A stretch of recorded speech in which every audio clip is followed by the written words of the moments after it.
Just like at the yellow line somewhere, there you go. That's great. Thank you much. I want to go over some ground rules for the meeting. Other rules are on the last page of the warrant. First, we have a large screen that will display spoken words into text for the hearing impaired. Also, for the first time, we will display on the screen the main motion made under each article. Now, this is a good opportunity to explain the difference between an article and a motion. One of our selectmen encouraged me to do this to make sure we all understand the difference between the two. The warrant acts as an agenda for the town meeting. It gives notice to the voters of what topics will be covered at the town meeting.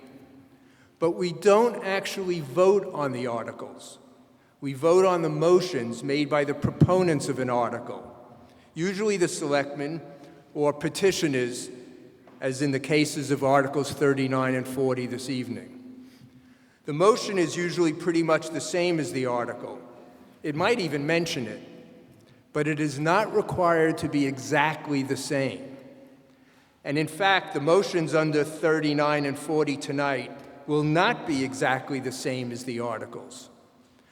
A motion only has to be within the scope of the article it is supporting. So what does this mean? What it means is that voters reading the warrant before town meeting must have fair warning that a particular motion might be brought to town meeting under the article. In other words, the motion can't stray too far from what the article is describing. For example, if an article says that voters will be asked to appropriate $100,000 for a new fire truck, the moving party may ask in his motion that the town appropriate only $50,000 for the truck. This would be within the scope of the article, because voters had fair warning when they read the warrant that at least this amount may be considered at the meeting for the fire truck. But if the motion asks for an appropriation of $500,000 or changes the purpose of the appropriation for something other than a fire truck, let's say, that would not be within the scope of the article, because no voter could have expected that such an amount or such a new purpose might be requested.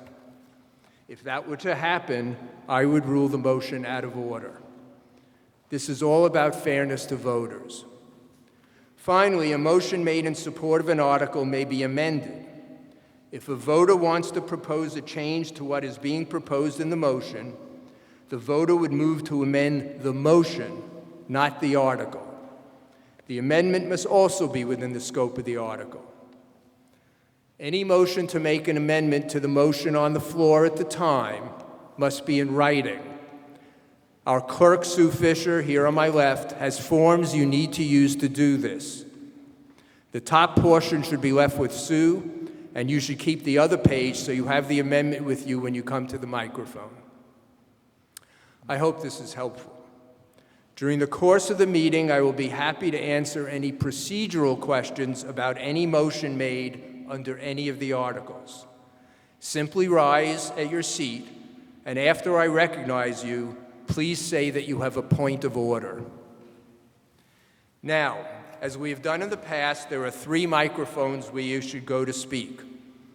The mic on my left, your right, is for those in favor of the motion, and it's labeled the yes mic. For those opposed, please use the mic on my right, your left. It's labeled the no mic. To ask a question, use the mic in the center. And if you have a question, just ask it. Please, no long speeches at this mic, just questions. All questions should be directed to me, even if I may choose to ask someone else with knowledge of the question to give the answer. At any of the microphones, you should wait until I recognize you to speak. When you are recognized, please state your name and address. Speakers are limited to 3 minutes. I will keep time and cannot again speak on a motion until others have an opportunity. Under our charter, this does not apply to certain town officials and committee representatives and to the person moving the main motion under an article. When your speaking time is almost expired, I will ask you to complete your statement quickly.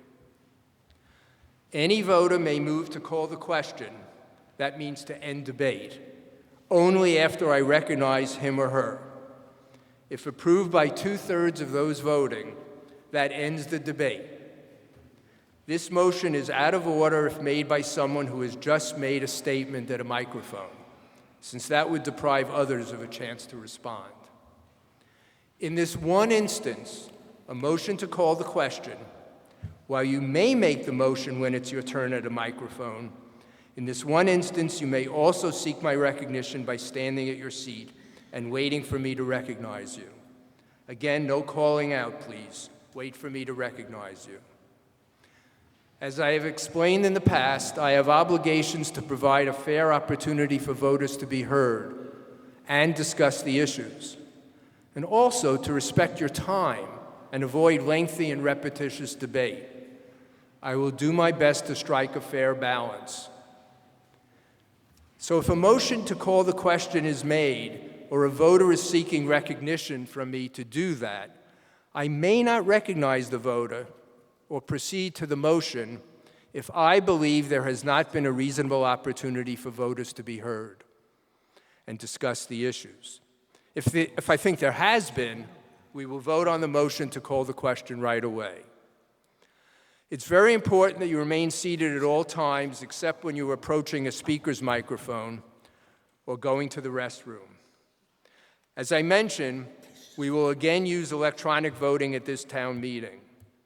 And this is a good time to thank our electronic voting provider, Option Technologies, for their professional and very helpful service to us. Take a moment to read the one-page card you were given at registration. As I did last year, I will give you a heads up when you should get prepared to vote on any motion.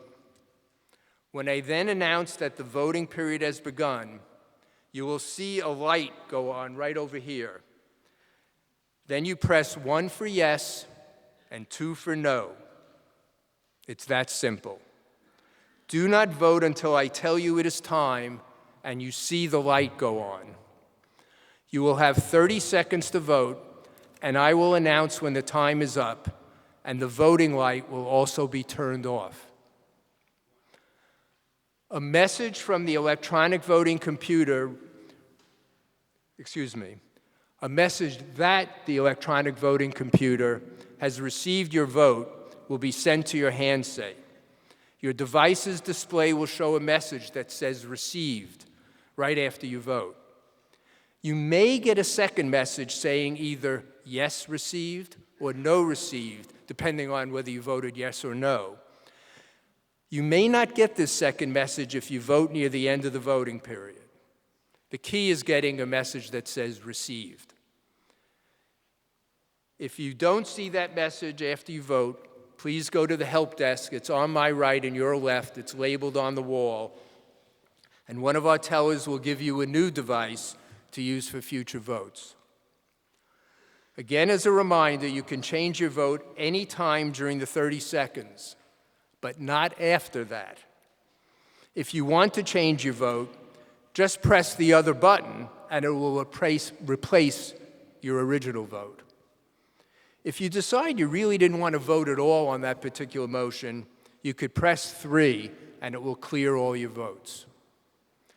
If you have a question, ask the teller in your section. If you temporarily leave the gym during the meeting, keep your handset with you. You will need it to return. When you leave the building for good, drop the handset in the bin at the exit. A voter must be present to vote, and no one may use another person's handset, ever, for any reason. This is the law. Our tellers will be monitoring this in each section. Okay, let's have a good meeting now. And once again, we're going to start with a practice motion to make sure your handsets are activated and working, and then you know how to use them. This year, the practice question is a bit different. It will be a chance to give the town input on something new that was done this year. The practice motion to be voted on now is moved that mailing the town meeting warrant to all households in town before town meeting was a good idea. Please prepare to vote, and remember, press 1 for yes and 2 for no. You have 30 seconds to vote after the light goes on.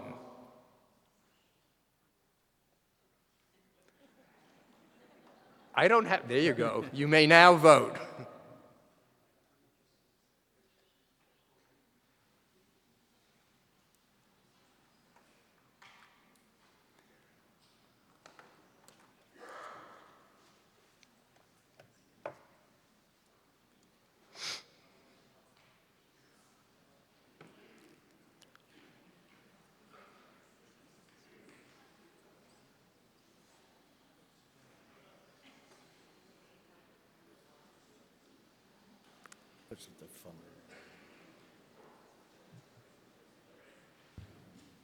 The voting period is over. The light is off. The result of the vote was 272 yes, 47 no.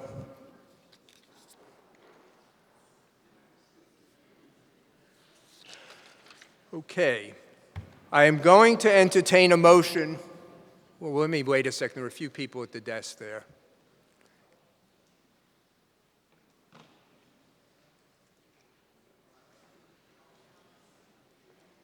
Okay. I'm going to entertain a motion from Selectman Knight for adoption of the first 9 articles in the motion. These are routine articles that pass overwhelmingly each year. After Mr. Knight's motion, I will call out each article separately. If any voter wishes to speak to that article, move an amendment to the motion, or move to separate the article from the others, please stand up at your seat, and after I call all the articles, I will return to any articles where discussion is desired and invite you to the appropriate microphone to address your points. Selectman Knight.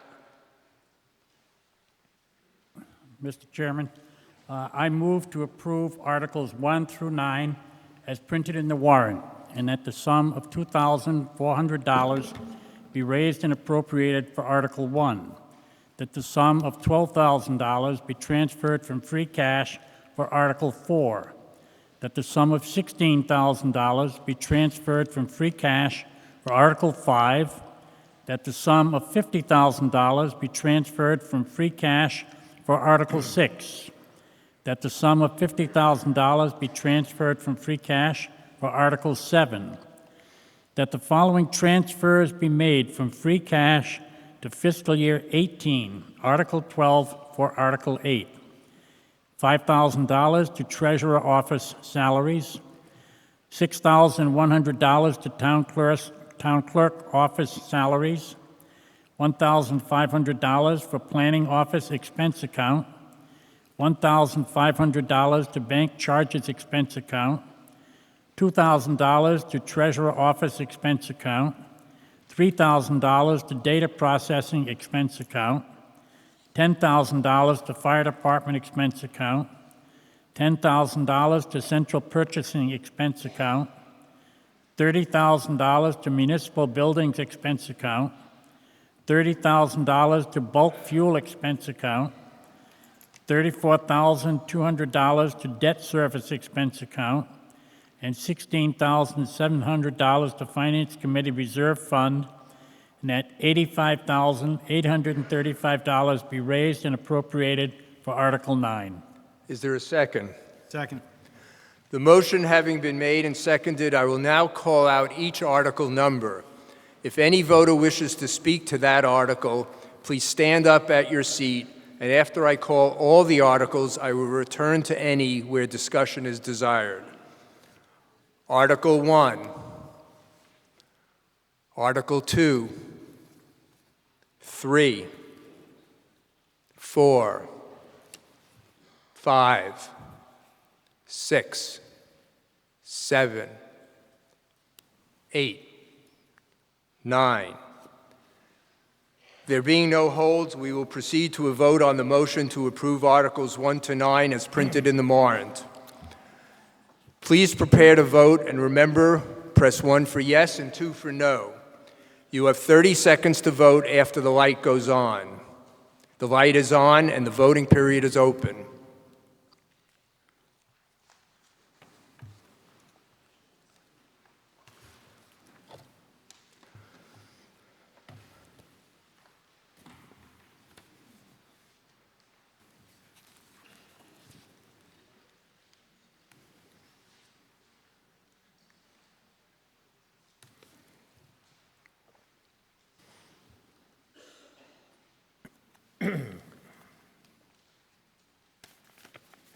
Voting period is now closed. 323 yes, 11 no. The motion passes. Article 10, Selectman Adams. Yes, Mr. Moderator. I move pursuant to the provisions of Mass General Law, Chapter 43B, Section 10, to amend the Town of Eastham Home Rule Charter to change the position of town clerk from elected to appointed as printed in the warrant. Is there a second? Second. Selectman Adams, do you wish to speak to your motion? Yes, all the Can you positions please in move the town, mic closer to you? Is that possible? Thank you. all the positions in Town Hall are appointed by the town administrator, and this is one that is not, and she and the clerk asked us to approve this, and we feel it should be appropriated that she does approve that position.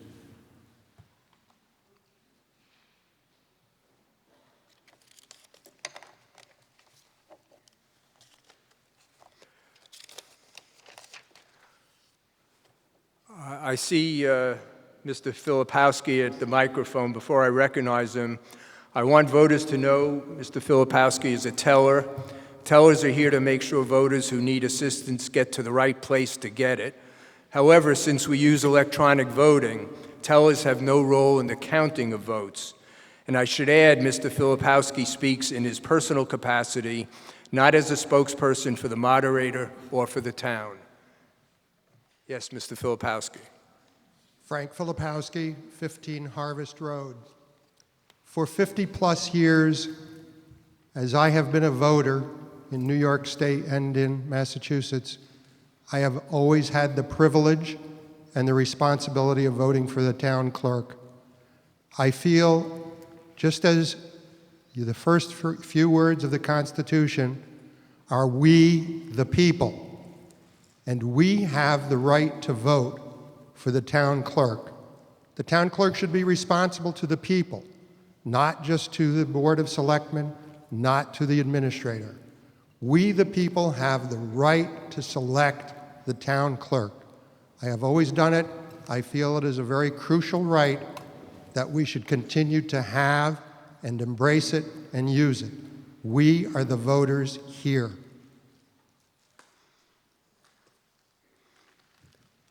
Mr. Schrofer.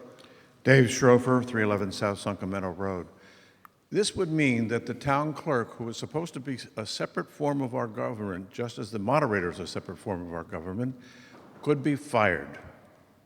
Moderators can't be fired, neither should the town clerk. And I very strongly oppose this. In all the years that I've worked here, our town clerks have done remarkable jobs. It's a very difficult job, but it's also a very independent job. It is wise for the town to keep the town clerk a separate voting entity so that we have the rights, just as you heard the previous speaker say, to exercise this right, that no one should be able to tamper with what we want for our town clerk. It is about voting. It is about the law, and it is not another job, another department head that should report to the town administrator. As much as I admire her work and the things that have gone on in the past with our town administrators, the town clerk should be separate. Thank you, Mr. Moderator.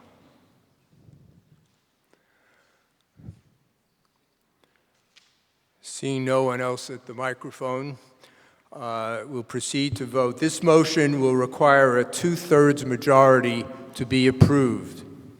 Please prepare to vote, and remember, press 1 for yes and 2 for no. You have 30 seconds to vote.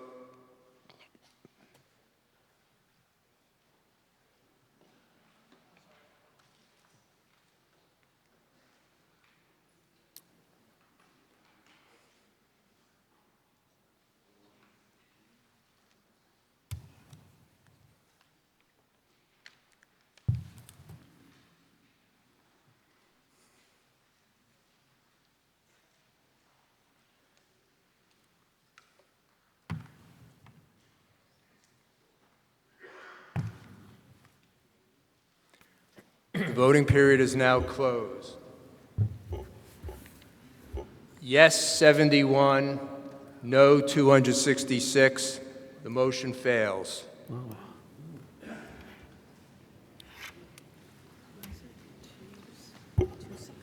Article 11, Selectman McDonald. Article 11, I move to transfer from free cash a sum of $10,000 to assist the Eastham 400 Commemoration Committee as printed in the warrant. Second? Selectman McDonald, do you wish to speak to your motion? Do you wish to speak to it? I think this is of historic significance to the town, and I'm looking forward to a very interesting commemorative period of the next year for the 400th anniversary of the Mayflower, which did come to our shore. Are there any questions or comments from the floor? Yes, Jamie. Jamie Rivers, 15 Barkentine Court. I was wondering if there was a representative from the committee that could confirm that you have members of the local Wampanoag tribe on your committee to contribute to this event. Someone want to answer that question? Jackie? The official committee hasn't been formed yet, pending your approval. Informally, the library director and the town clerk have been working with a group of citizens who are involved in this, and yes, they have already made outreach to the Wampanoag tribe, and that's one of the reasons we're calling it a commemoration, because it's meaningful to both parties, and we're going to be as respectful as possible. But should you approve this, then an official committee would be appointed. Thank you. Seeing no one at the mic now, we'll prepare to vote. Remember, press 1 for yes and 2 for no. You will have 30 seconds to vote after the light goes on. The light is on and the voting period is open.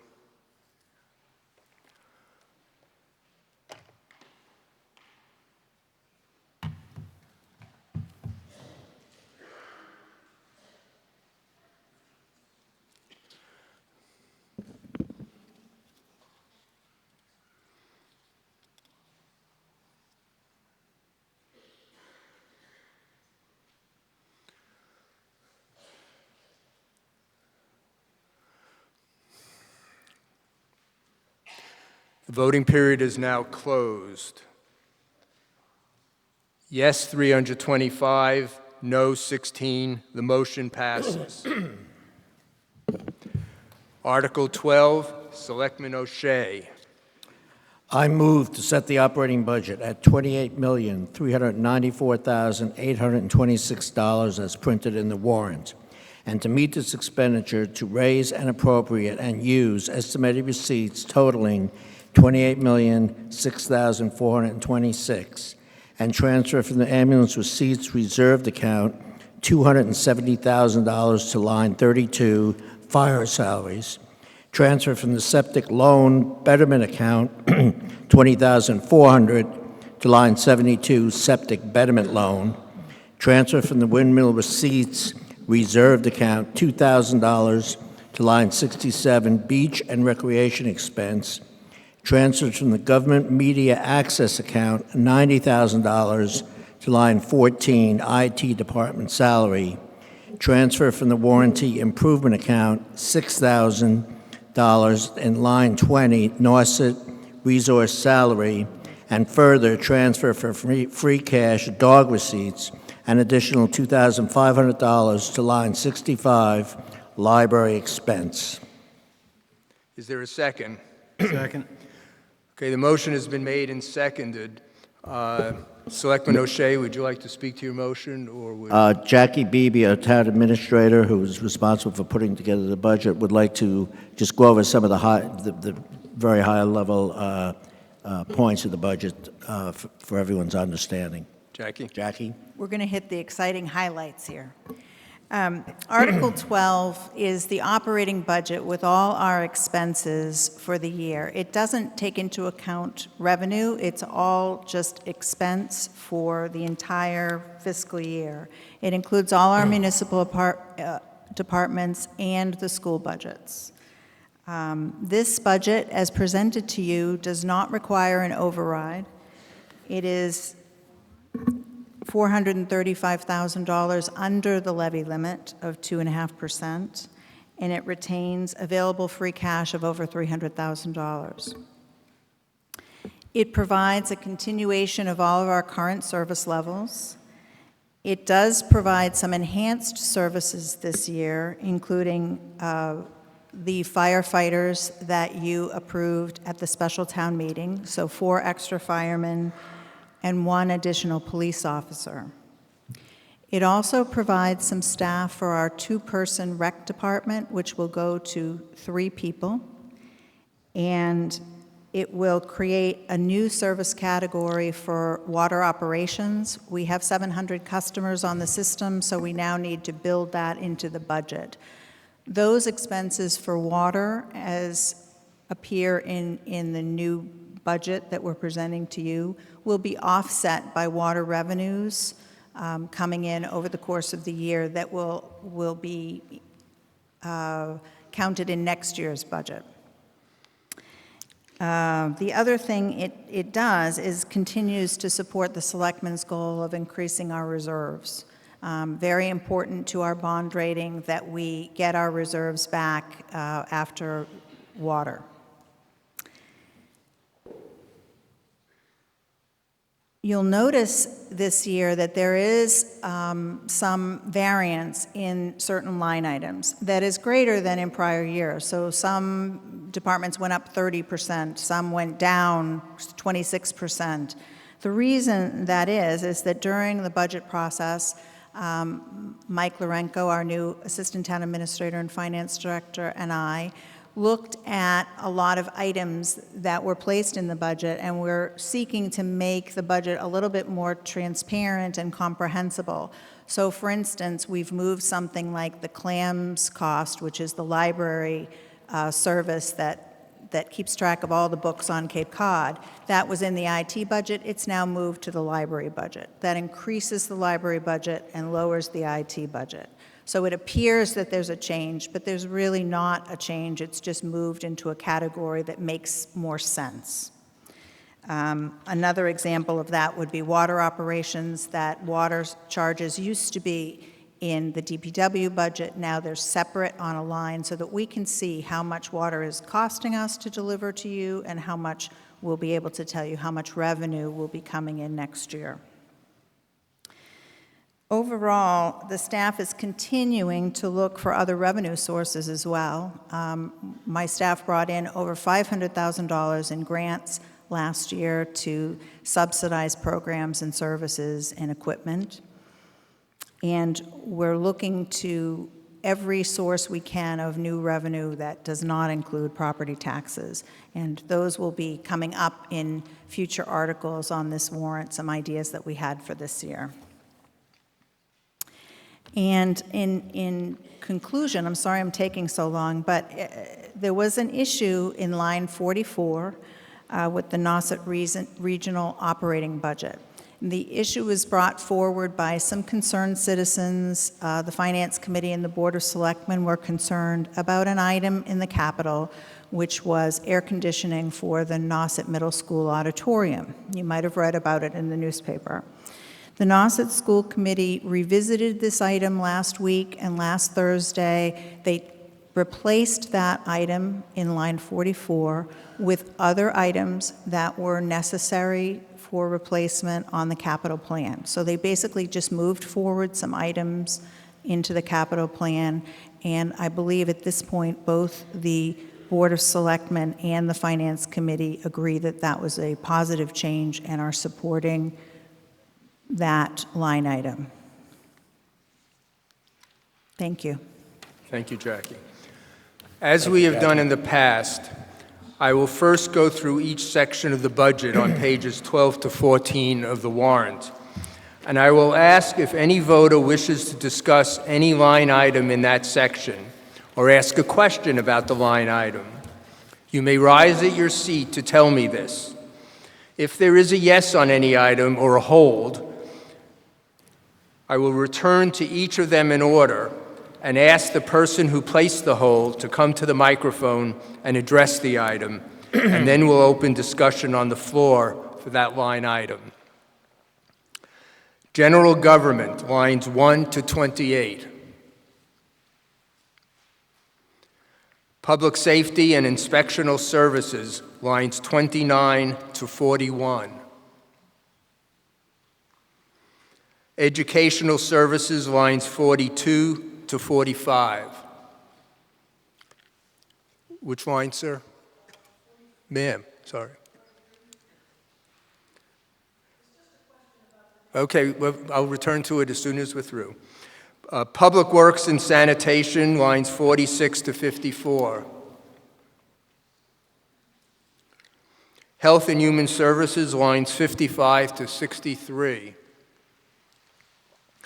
Culture and Recreation, lines 64 to 68. Debt and Banking Services, lines 69 to 83. Other Expenses, General Government, lines 84 to 88. Yes, you had a question about line 43? Can you go to a microphone, please, because we're recording? Just for convenience, why don't you use the one nearest to you, right there? I just would like an explanation of the discrepancy in the vote. Almost all of the other items are unanimous or near unanimous. This one is split in the support of the Finance Committee. I just wondered what caused the split.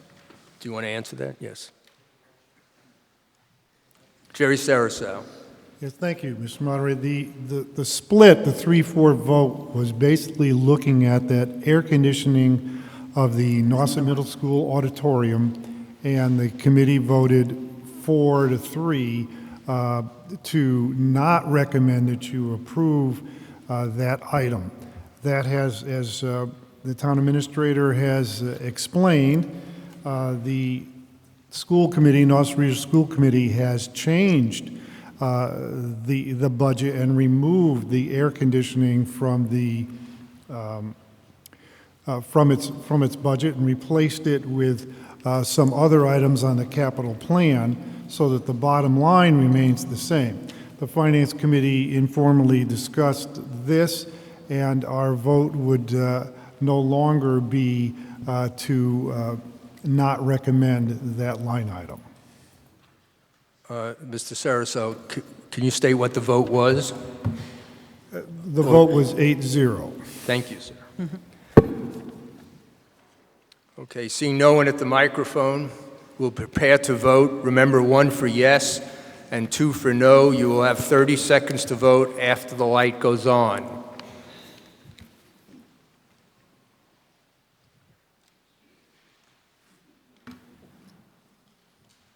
You may now vote.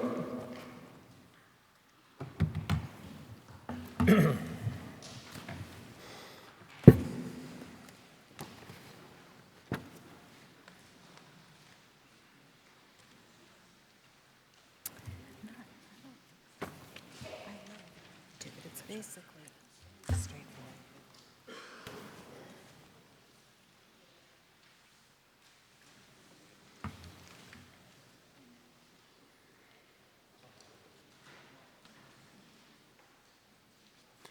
The voting period is now closed.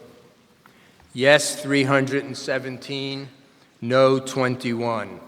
The motion passes. Article 13, Selectman O'Shea. I move to set the, 13, there we go.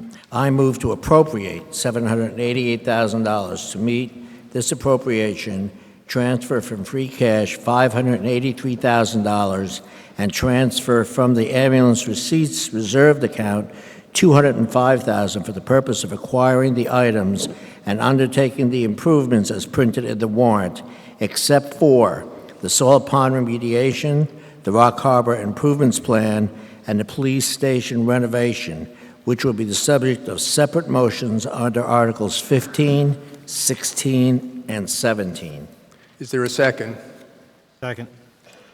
Motion has been made and seconded. Selectman O'Shea or Jackie, would either of you like to speak to this motion? No, I don't think there's anything really extraordinary in this. I think the bigger items we're going to vote on separately, so this is just kind of normal capital to run the town. Are there any questions or comments from the floor? Seeing none, we'll prepare to vote. And remember again, 1 for yes and 2 for no. You will have 30 seconds to vote after the light goes on. You may now vote. Oh my God, I'm forgetting to vote. What did you?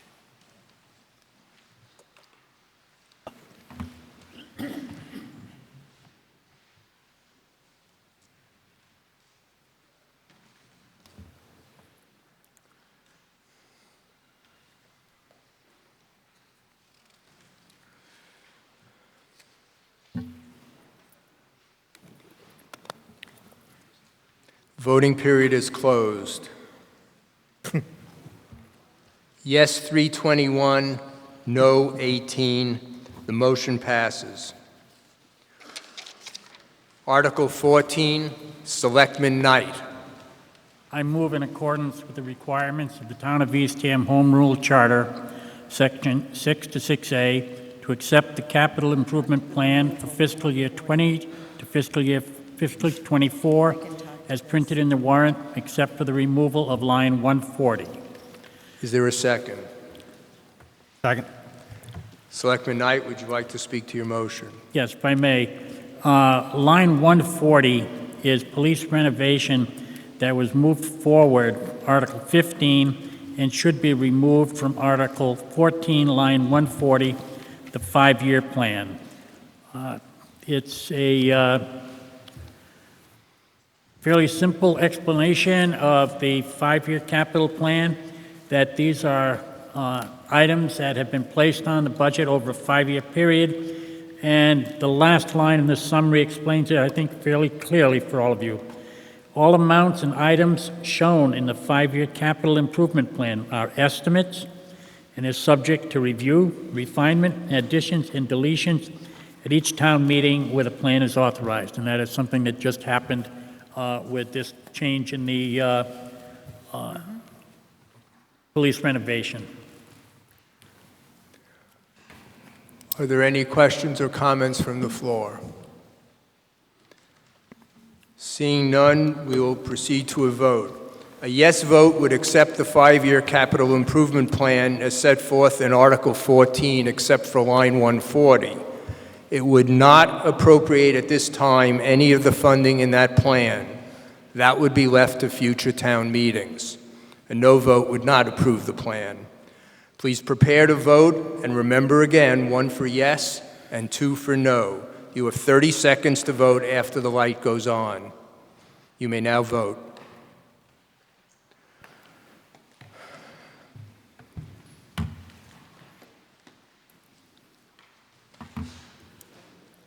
The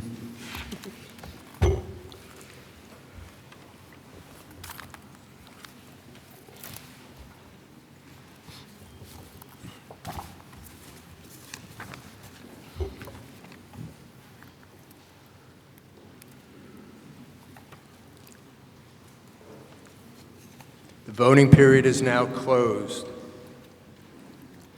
Yes, 327, no, 14. The motion passes. Article 15, Selectman McDonald. Article 15, I move to appropriate the sum of $470,000 for costs associated with the wastewater engineering and study for alternative systems for salt pond remediation to provide for a grant match for Route 6 salt pond draining improvements and to mitigate the effects of pollution in schoolhouse and ministers' ponds, including all costs incidental and related thereto. And to meet said appropriation, the treasurer, with the approval of the Board of Selectmen, is hereby authorized to borrow $470,000 and to issue bonds and notes therefore pursuant to MGL Chapter 44, Section 7 or 8, or any other enabling authority, provided, however, that any borrowing authorized hereunder shall be contingent on the passage of a Prop 2.5 exclusion vote.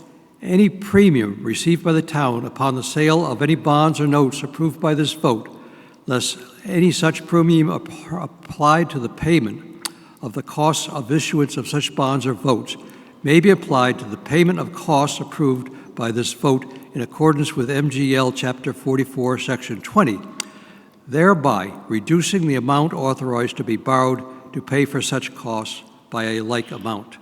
Is there a second? Second. The motion has been made and seconded. Selectman McDonald, do you or Jackie wish to speak to the motion? The town's under requirement by the so-called 208 process. That's really because all the towns on the Cape were sued by the Conservation Law Foundation to clean up their ponds and estuaries.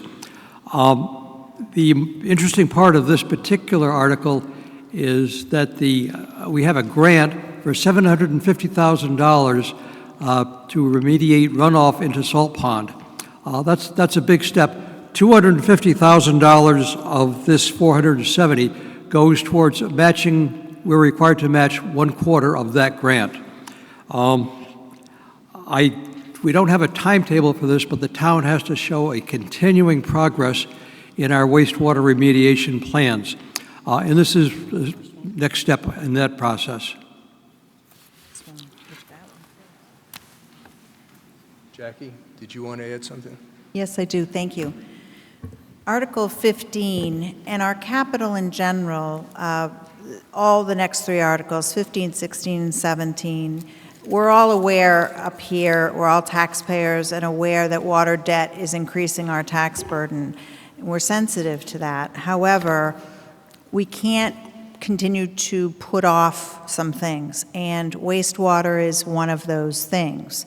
Article 15 is a priority to, as Martin said, really address the legal burden that we're under with the County 208 plan and making progress on it, but also to protect our very fragile environment. This year's plan and what Jane and her team are proposing is to focus on the Salt Pond area because Salt Pond is controlled by the town of Eastham. The other two water bodies we have, as you know, Nauset Estuary and Rock Harbor, are shared with the town of Orleans. So they're a little bit harder for us to tackle. This plan will allow us to really explore some alternatives. And the more alternatives we can find to traditional sewering, the less money we'll actually spend in the end. So I applaud my staff for going after the alternative systems, and the ones that we're looking for Salt Pond are the permeable reactive barrier technique and aquaculture.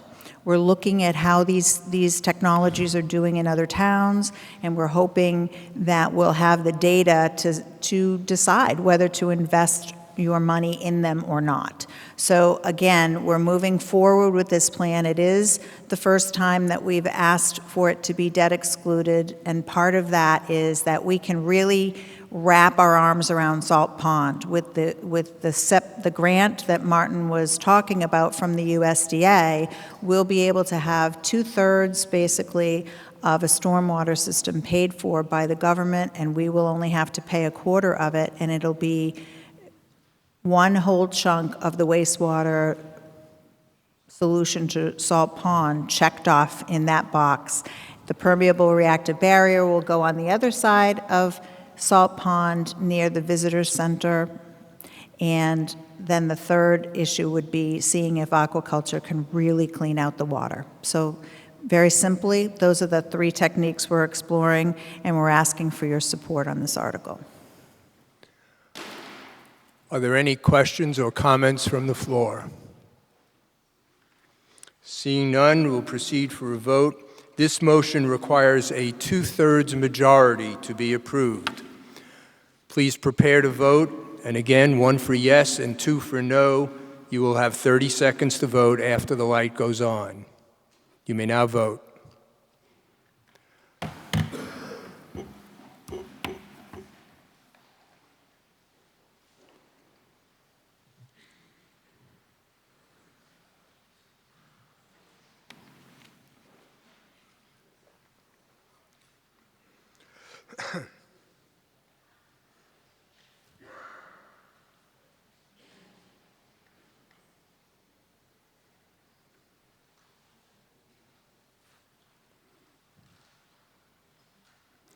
Voting period is closed.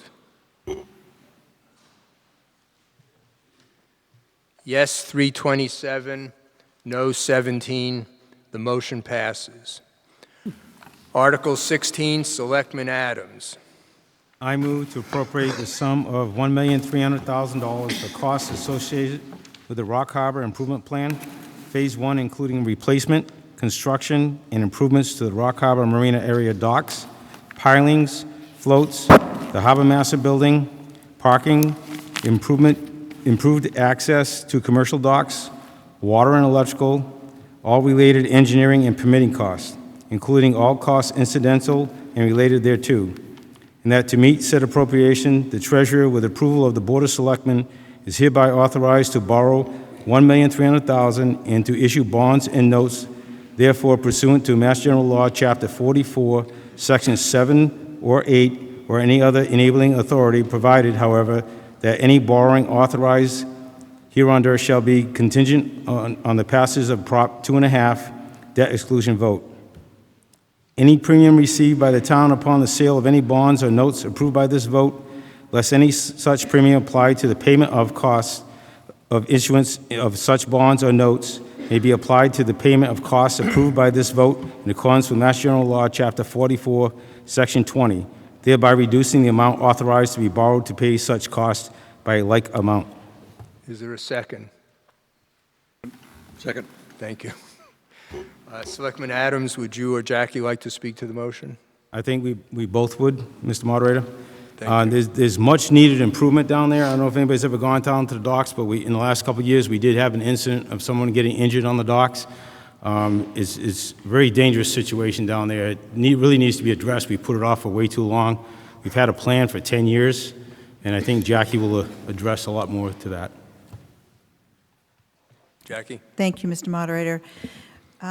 Really, this Rock Harbor improvements are a priority for us this year because, as Selectman Adams said, we have postponed this for 10 years now. It was on the capital plan starting in 2010. And water just clearly was the priority, and we understand that. But there are such safety issues, the docks and piers, that they really can't be replaced anymore. And I didn't bring pictures tonight, but we have, every year, nails, boards are warping. There's actually plywood being inserted in the decking. They remake them every year, and it's not working out. We need a total replacement. It cannot be put off another year. Beyond that, it's a natural resource that we recommended needed more use and needed more development in 2010. So we're looking to make it more user-friendly, increase, hopefully, some docks and slips, reorganize those 2 dock areas. One of them is really inaccessible, so we need to create the not a paved parking lot, but a permeable parking surface so that we can get a safe way to get to the commercial docks. Basically, it's an area that is absolutely stunning, that we've invested CPA funds and other town funds in to purchase land, and we really need to get it to a place where it can be used and where our harbor master will actually have a place to be. Right now, there's a little reel shack, like a shed, but it doesn't have heat or electricity or anything to allow a person to work there. We'd like this to be a building that someone could work there year-round and be able to monitor operations at the harbor, which we hope will be more bustling.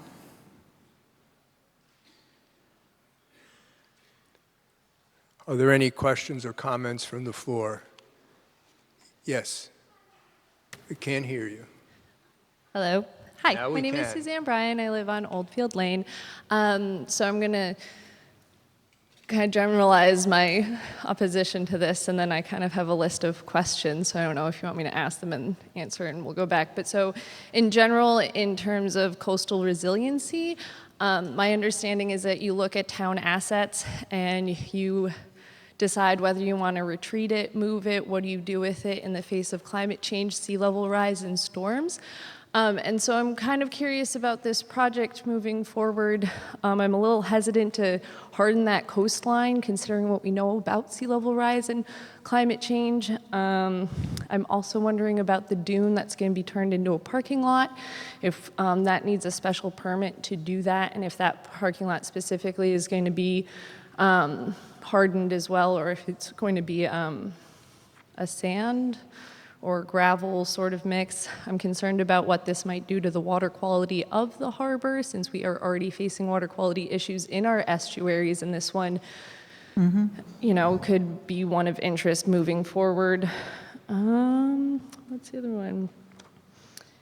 Yeah, and is there a phase 2? I know it listed that there was phase 1, and I didn't know if there was phase 2, but in each year. Okay, I guess, I know, but once you kind of start these projects. And then I was also wondering if the water main was already planned to go in there. And again, I'm just concerned about putting $1 million infrastructure project in a sensitive area, although I do think it'd be great to have a harbor master's office and things of the like. So if you could maybe speak to some of that, I would really appreciate it. Thank you, I'd be glad to. First of all, what we're looking for is your approval to authorize us to move forward with the project. This project has been in the permitting, not the permitting phase, in the investigation and engineering phase for approximately a year. We had studied it in 2010, then we did the dredge of the harbor in 2014, and we had to go back and finish the dredge. There's a piece of the dredge that had to be finished, so we continued exploring this. So to answer your first question, we wouldn't be disturbing any area of that harbor that isn't already disturbed. So in other words, the docks, the piers, the pilings already exist, and we would be replacing those with better quality materials that would stand the test of time and be better for the water quality than what's sitting there now. It is a potential aquaculture area, so we may consider more shellfish there in terms of water quality. But if we move forward with the project, it will require a lot of community involvement with a lot of folks who are users of the harbor and a lot that aren't. And we'd welcome your participation in that, because we really need to know, are these the elements that we really want? We know we need the docks, piers, and floats and a harbor master spot. But we're really not disturbing that much more. All of the activities, once it goes through the engineering phase, would have to be permitted on both the local and the state level. So the CONSCOM would be looking at the resource, because we're in the resource area. We're not near the resource area. You're aware, because you sound, you know, very informed, that we're actually in it in Rock Harbor. So it would go through the CONSCOM. The state would also have to permit it and look at it. And there may be other reviews, too, that I'm not aware of, but we would be going through that. In terms of that parking lot, it would be on a place that is considered a dune, and we would need to replace another piece of the resource. So we'd need to create another dune somewhere else. And we've done this once before at Rock Harbor years ago when it was originally designed. The parking lot that we're proposing is permeable. It wouldn't be paved. The state parking lot is different. They would be moving forward to repave that parking lot, but we would not. So hopefully, we would be improving the area in terms of the environmental concerns as well as the aesthetics and the safety concerns. Selectman Adams? Yes, if I could add to that. In the past, there have been parking in that area that we're talking about. That also was a dewatering area for years where the dredge, that's where they put the material for dewatering. So it's actually a foot higher than it was naturally from back then. As Jackie stated, the state's going to be redoing their parking lot. We thought this would coincide with them improving their part. We originally talked about doing everything at one time, but it was so much money that I'm the one on the board that asked if we break it down for more of a need than a want. And the needs were so great that we had to put this piece in. It's very important for safety down there. And there is not a lot of area for the commercial people to park. So that was it. But if you look at the maps years ago, you'll see there was parking down there for that. So I just wanted to add that little bit. Thank you. There's a question, and before I recognize Ms. McDonald, the same reminder, Ms. McDonald is a teller and speaks in her personal capacity, not as a spokesman for the town. Yes, Pat McDonald, 230 Goody Hallett Drive. The question I had, you have the breakout of the budget over there. The question I had is actually with the harbor master shack and septic. Kind of following on the comments of the lady who just spoke, putting a septic into this area, I have objections to or questions about. It's like we don't need to add more effluent Is there a into the question? system. Please ask it. Yes, the question is, can we, I'm not sure how to frame it, can we look at this article minus that shack in the septic? Very simply, the answer would be yes, you can certainly amend the article and remove that. However, what we're talking about with the septic system would not be a traditional septic system. It would be an advanced treatment or tight tank system. So it would not be allowed to be permitted in the design that you're envisioning of when you think of a septic. And that's why that item is more expensive than it would be if we were just building a traditional little building. But legally, I can't have an employee working in a place that doesn't have a bathroom. So we need to have a bathroom. And for instance, when the library was in the trailers, we had a tight tank septic system installed in the field behind it that was pumped, and that's how we managed that. So it didn't have an effect on the environment. It was simply to create a bathroom for employees during the library renovation. So the follow-up question is, what happens with the harbor master now? The harbor master now is in the Natural Resources Building, and he certainly could remain there. But if we're talking about a presence at the harbor, we have to have a person at the harbor. Every other harbor has a large facility. We're not looking for that. We're looking for a little facility, but a place where the harbor master can be to watch what's going on in the harbor and to be able to walk down to the docks and look at the resource, be in it, Right, thank you. And if you or anyone else wishes to make an amendment, the forms for doing that are up here with our town clerk. Mr. Dill, same caveat, he's a teller and he speaks for himself. Richard Dill, 35 Sands Road. I understand that all the taxpayers in Eastham and all the boat-owning taxpayers in Eastham will have an equal opportunity to pay a share of the cost of this work. Will they also have an equal and fair share at renting a slip through the award of an annual lottery to distribute those slips? That's my first question. Does anyone want to tackle that? I guess an annual lottery would mean that each year the slips would change? Yes. No, we would. Possibly. We would probably not adopt that system, because how would boat owners be able to count on having, a place to put their boats? There is a waiting list for slips. We would like to create more slips. And there's also in that area a transient dock area that a boat can dock for up to a couple of weeks. We have a few slips available for the summer, for the season, so you could rent that for a period of time. But no, we couldn't guarantee that a resident would have a slip any more than Wellfleet Harbor would or Provincetown Harbor would. So in fact, a very small number of people will be Mr. Dill, enjoying. you've got your question answered. Thank you. Is there another question? Yes, ma'am. My name is Terry Bickle, and I live on Pilgrim Lane. I have a question of how much income you think this is going to generate by putting all these new docks in every year? Putting what docks in? When you put the new docks in for the new slips, how much do you think this is going to generate in income for commercials and transient boaters or slips? It generates roughly $60,000 a year now. So until we really plan it out and know exactly how many slips, and we can't project more, but I would say, given the fact that I didn't answer the question, water is already there, but it's not connected to anything. So there's not a lot of water, there's not a lot of electricity there for boats. One whole area of the dock doesn't have either, so the commercial docks don't have water or electricity now. So you really can't charge a lot of money for a slip that doesn't have those amenities.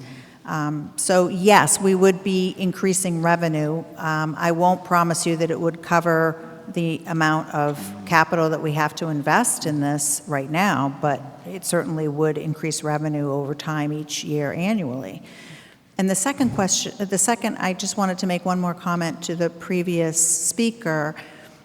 The resource is public. You can walk on the docks, you can have a picnic, you can walk around the point, you can take your dog on that beach that's adjacent. It's the only town beach that allows animals. It's a beautiful area for walking and spending time, and it is a resource commercially and recreationally for the town, all the townspeople. Selectman Adams, you want to? Yes, I'm just going to restate one thing. The boat owners are the ones that can walk on the dock. There's usually a sign at the beginning of the dock. It's for the boat owners. But as mentioned, somebody thinks it's just for the boat owners. It's not. It's a resource down there. We spent a lot of money on a library that I don't think everybody in this town uses that library. But we spent a lot of money because it's an important piece of the town. So's this. It's a harbor of the town of Eastham. And it's up to us to maintain it, keep it safe for everybody that's using it. So that's why I hope we appropriate this money to get this done. Thank you. Yes, sir, at the yes mic. Yes, my name is John Norton, 40 Hideaway Lane in Eastham. I'd just like to remind the town that we are, in fact, a coastal community. I waited 18 years to get a slip in Rock Harbor. The gentleman that, I would ask him whether he's on the list to get a slip, because I was very patient and paid my fee every year to wait to get a slip. And we are, in fact, a boating community. And what a lot of people don't understand is the Rock Harbor parking lot is owned by the Commonwealth of Massachusetts. It is designed for cars and trailers. There are no cars, according to the state, allowed in that parking lot. So the expansion to the right of the ramp, which will allow access to the new slips if it's approved in that area, will also allow resident parking there. So there will be more access for people who want to walk their dogs out there, walk out on the dunes, if this plan is approved. But most towns, I don't believe the cost of the slips cover the entire cost. And I think that's true of every coastal community in Massachusetts. Thank you very much. Thank you. Someone's coming to the mic. Hi, I'm Mary Jane Samuel, 34 Dory Lane. I just have a couple quick questions. How many slips does Eastham have now? I'm looking, I can't answer that exactly. And you're estimating about $60,000 worth of income from what the present setup is? No, we know we get $60,000 worth of income. Okay, so you have 60,000. And how much is the cost of a harbor master? There are 48 slips. 48 slips, 60,000. How much does it cost to have the harbor master? How much is the cost of a harbor master? Right, we do have a harbor master currently? Yes. And how much is the salary? His salary is in the operating budget, and I'm going to have to look. I would say roughly $48,000. Okay, and how many people do you think are actually going to appreciate having slips? There's 48 people now, and you expect to expand those slips? Yes. And what's going to be the total expansion? I won't promise a huge amount, maybe by a third, 12. All right, so 60 people. 60 people have slips at the Rock Harbor after spending $1.5 million to fix this up? We either have to close it, or we have to spend some money on those docks, piers, floats. It's a decision-making kind of time. Right, rather not to invest that much money. Okay, thank you. Thank you. Yes, sir. John Charlton, 225 Silver Spring Beach Road. I've lived in this town about 10 years. I've grown to love it. I loved every part of it. Every year I look for a new site or something new to enjoy. We're very proud of our bay beaches. And people, every night, I see them streaming down to the beach to watch the sunset. Same thing is true at Rock Harbor. This spring, I took a ride over to Rock Harbor, and I wanted to go look in the east-hand part of the harbor, found my way around, drove around to the parking lot, Harbor Master Shack. That place is a disgrace, and if we've been trying to do something for 10 years, it's time to do it now. Thank you. Seeing no one at the mic now, we'll prepare to vote. This motion requires a 2/3 majority to be approved. Excuse me, Mr. Moderator. I'm sorry. There was someone at the mic. Okay. Yes, sir. Jim McGrath, 45 South Pond Road. I am in favor of this, although I do wonder if there's two sides to Eastham, the ocean side and the bay side. This is addressed one side of the bay. Should we vote favorably for this, will the Nauset Harbor have any benefit to this as well?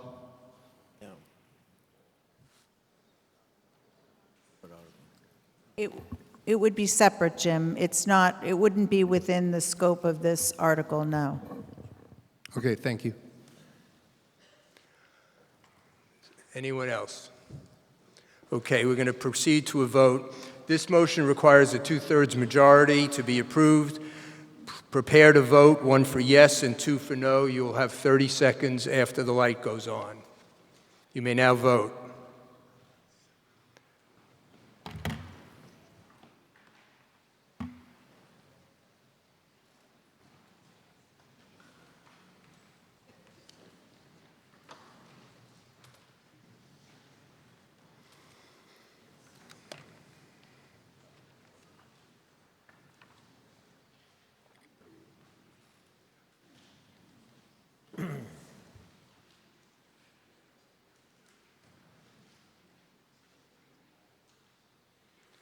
The voting period is over. 261 yes, 80 no. The motion passes. Article 17, Selectman O'Shea. I move to appropriate the sum of $600,000 for costs associated with the replacement of the police station roof and renovation of the locker rooms, kitchen, training rooms, bathrooms, and all related architectural, engineering, and permitting costs related to this renovation, and all other costs incidental or related thereto. And that to meet the said appropriation, the treasurer, with the approval of the Board of Selectmen, is hereby authorized to borrow $600,000 and to issue bonds and notes therefore pursuant to General Laws, Chapter 44, Section 7 or 8, or any other enabling authority, provided, however, that any borrowing authorized hereunder shall be contingent on the passage of a Proposition 2.5 debt exclusion vote.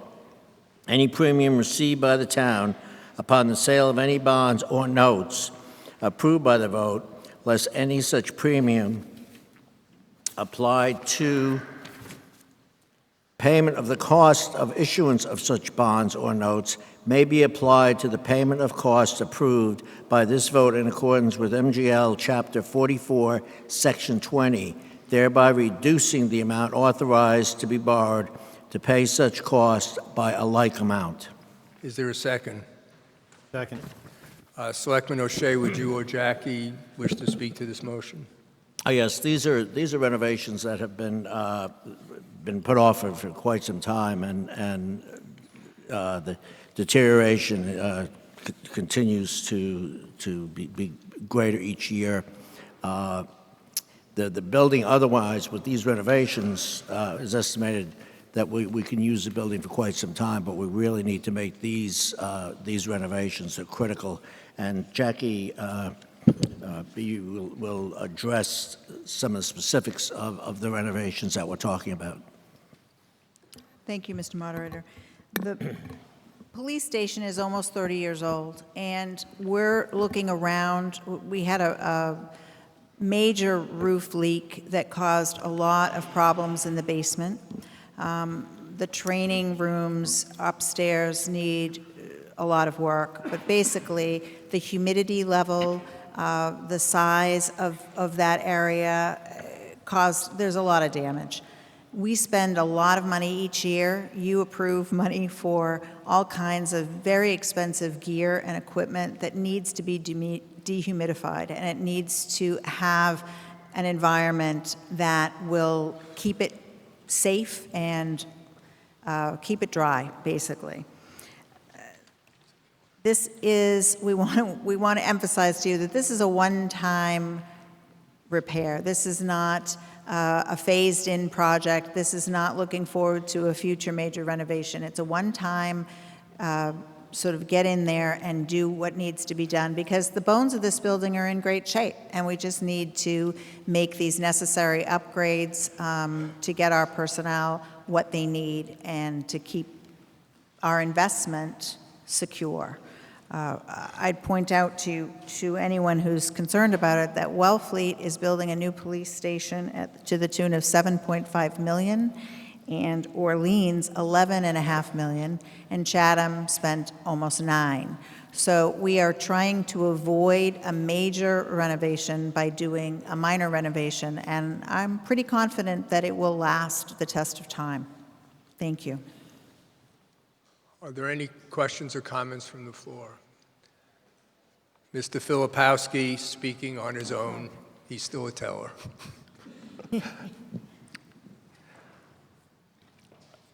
I look at the information in the warrant, and I attended the informal session for the pre-meeting at the library. And yes, the roof is an absolute essential replacement. Some of the others may be, but it does seem that we're talking about saying that refurbishment is necessary to refresh the building. And there's an expenditure of almost $300,000 for locker rooms. And it just doesn't seem to coincide with a necessity for replacing a roof. Yes, there's damage. Yes, there's been water damage in the basement. But on top of this, there's almost $300,000 for locker rooms, and then the training room. And it just seems that when you throw in the kitchen sink, we're just adding more than is crucial. Now, the word crucial was used, and I don't know that that really compares with everything here. There are some necessities here, but I don't know that $600,000 is warranted for what needs to be done. Yes, there's somebody at the yes mic. Stephanie Fields, 10 Hughes Road. I can't even believe that this is up for debate. frankly, I'm shocked and I'm insulted for our department, for our police department. This building is 30 years old. These guys put their lives on the line every single day to keep us safe. Whatever they need. And that's it. There's no debate. Okay. Seeing no one else at the microphone, we'll prepare to vote. This motion also requires a 2/3 majority to be approved. Please get ready to vote. 1 for yes and 2 for no. You'll have 30 seconds to vote after the light goes on. You may now vote.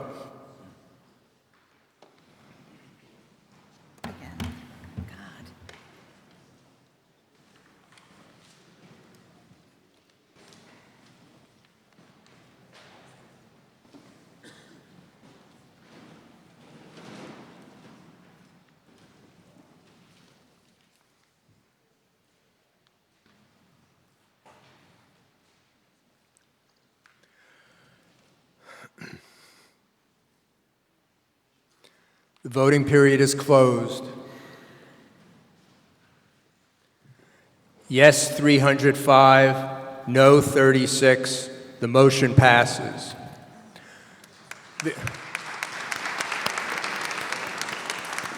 The next 4 zoning articles, 18 to 21, are routine, and we'll handle them in the same way as we did for the first 9 articles. Selectman Adams will make one consolidated motion covering them all. After Mr. Adams' motion, I will call out each of those articles separately. If any voter wishes to speak to the part of the consolidated motion pertaining to that article, or move an amendment to the motion, or move to separate the part of the motion pertaining to that article from the others, please stand up at your seat, and after I call all of the articles, I will return to any articles where discussion is desired and invite you to the appropriate microphone to address your points. Articles 18 to 21, Selectman Adams.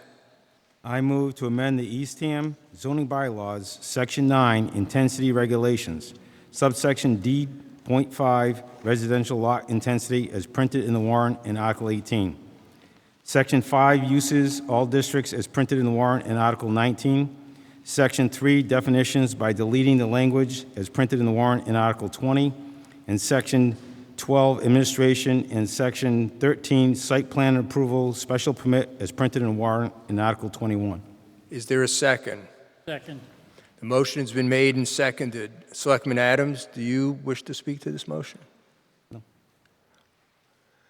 Are there any comments or questions from the floor? I'll go one at a time. Article 18, 19, 20, 21. Okay, we'll proceed to a vote. A 2/3 majority vote is needed to approve this motion. Please prepare to vote. Remember, 1 for yes and 2 for no. You have 30 seconds to vote after the light goes on. You may now vote.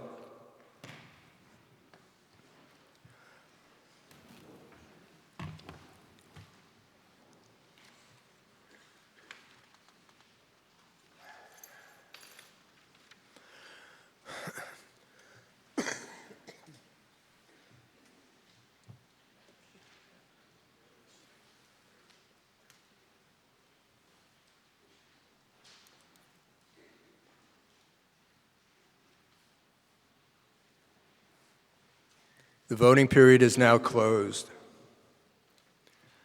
Yes, 306, no, 21. The motion passes. Article 22, Selectman Ekman. I move to amend the Eastham zoning bylaw by deleting Section 5, District I, North Eastham overlay in its entirety and replacing it with the new District 5, Point I, Eastham Corridor Special District as printed in the warrant. Is there a second? Second.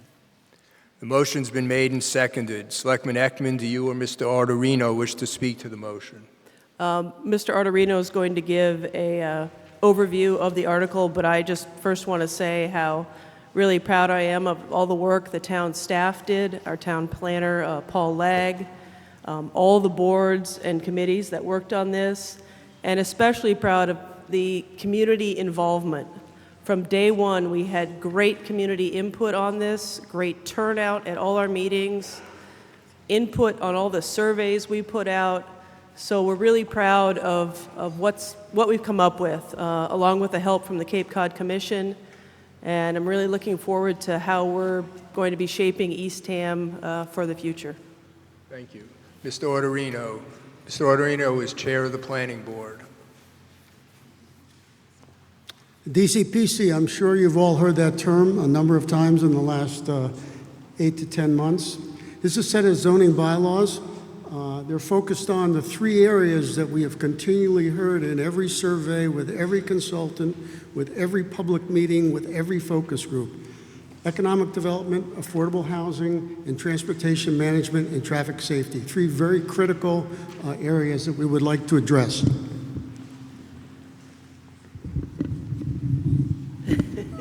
Thank you. Next slide, please.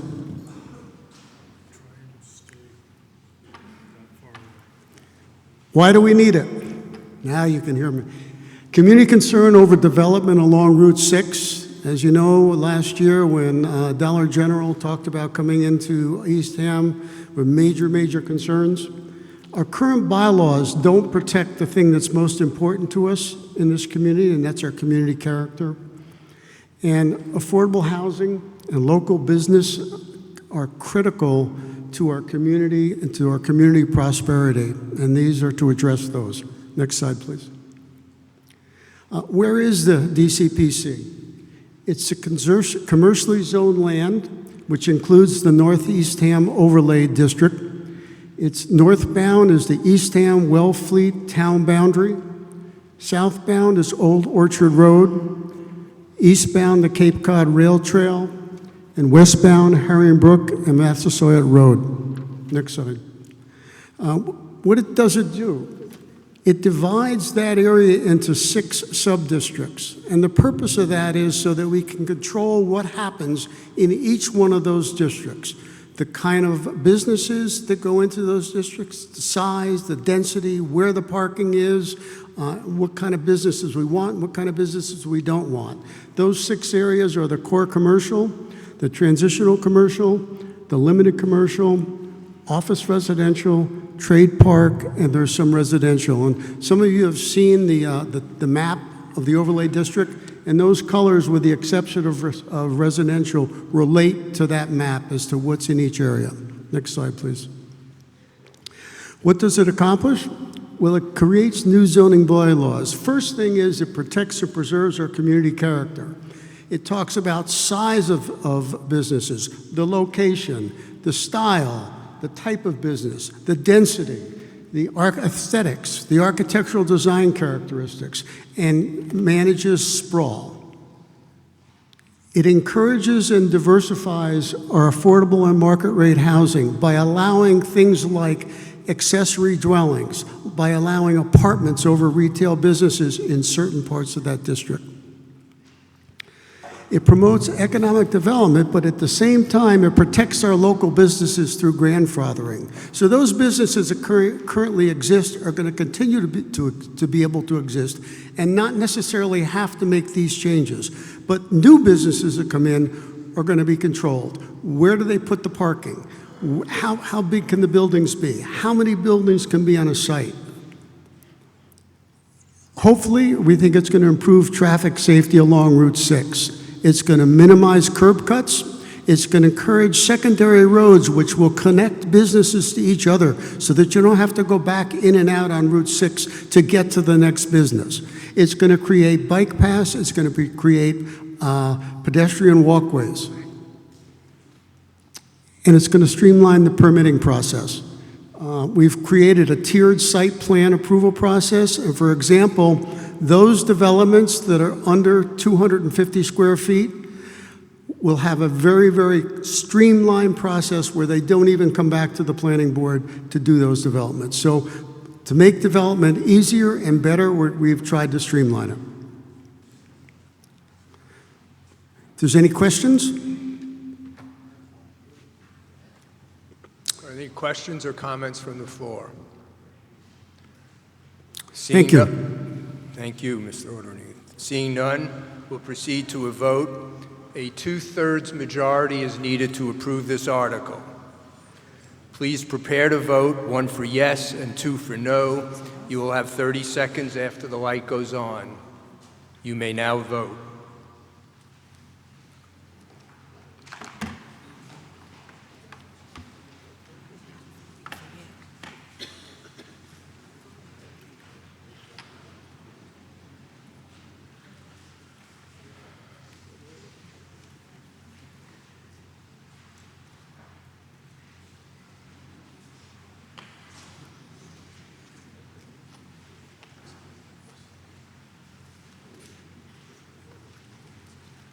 The voting period is closed. Yes, 316, no 20. The motion passes.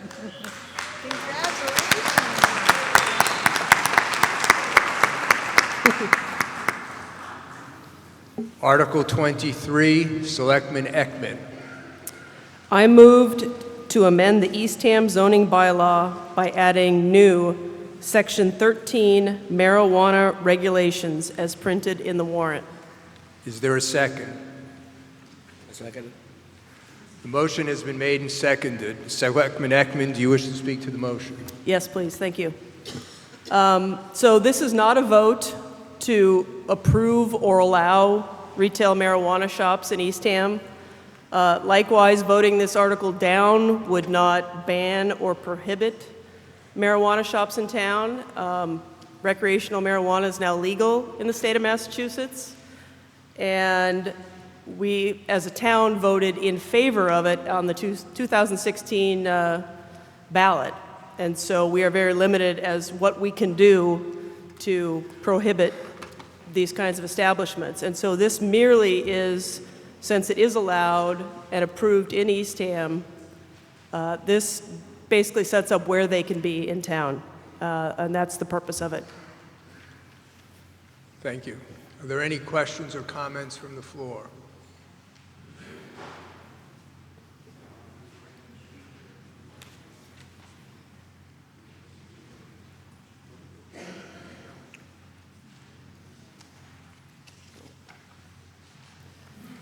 Mr. Fenlon.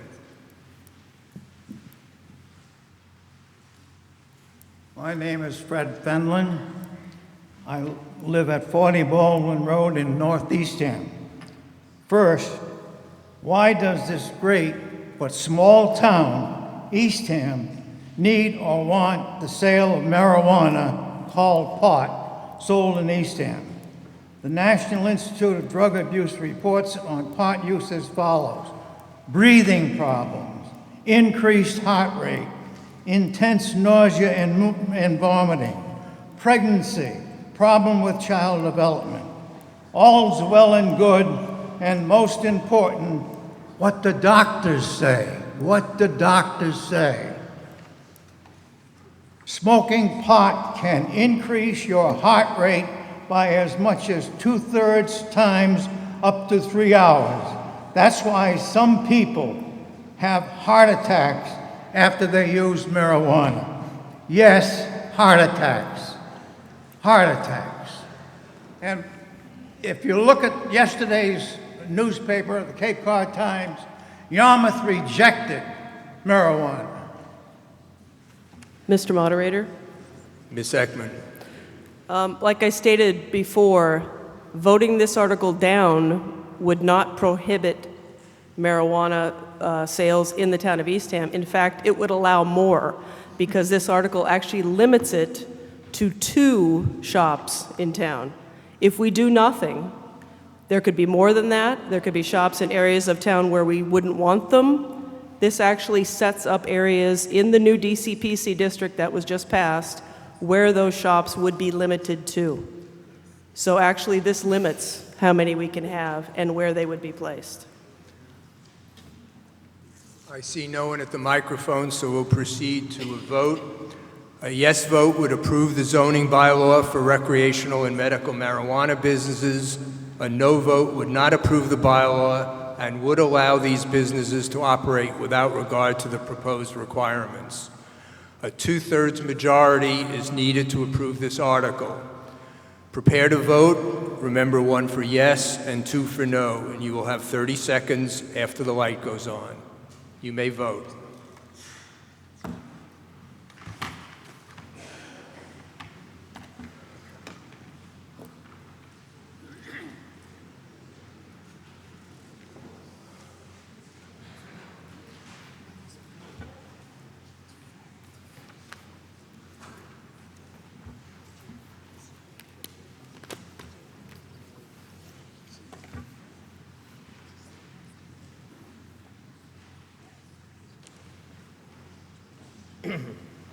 The voting period is now closed. Yes, 294, no, 39. The motion passes. Article 24, Selectman Ekman. I move Article 24 as printed in the warrant. Is there a second? Second. Selectman Ekman, do you wish to speak to your motion? Yes, thank you. This sets up a sales tax for retail marijuana sales. There is no tax proposed for medical marijuana. This would just be for retail marijuana sales. It's a revenue stream. If we're going to have it, we might as well make some money off of it. The selectmen can also negotiate up to 3% of gross revenue from the owner or distributor of these products also. So we could really, we could make some money off it since it's going to be here in town. We might as well. Are there any questions or comments from the floor? Seeing none, we'll prepare to vote. This article requires only a majority vote. Prepare to vote. 1 for yes, 2 for no. 30 seconds after the light goes on. You may vote. Did you vote for it or against it? Did you vote for it or against it?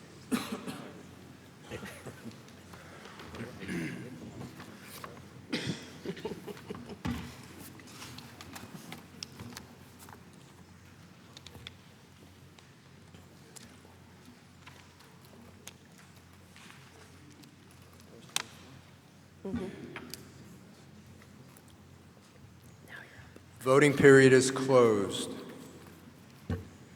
Yes, 300, no, 32. The motion passes.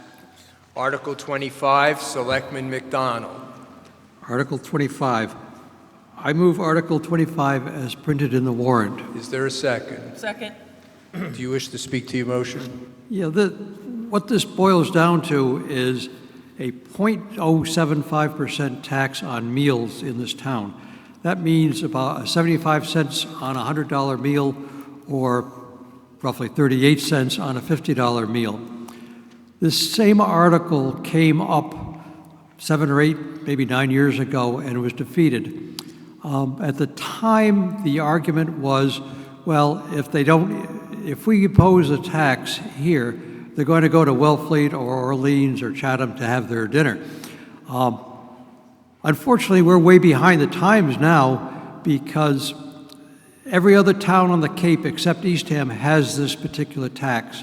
And we're missing out on at least a minimum of $130,000 a year of input to the town. We're always looking to try to increase the fees or the taxes to the town that help to help our taxpayers, and this does reduce your tax by that amount. It doesn't mean your taxes are going to go down, but they won't go up by this amount. I think it's a tax we should have passed 7 or 8 years ago. Every other town got wise to it and took it up, and it's time for us to impose this tax at this time. Are there any questions or comments from the floor? Seeing none, we'll proceed to a vote. 1 for yes and 2 for no. You have 30 seconds to vote after the light goes on. You may now vote.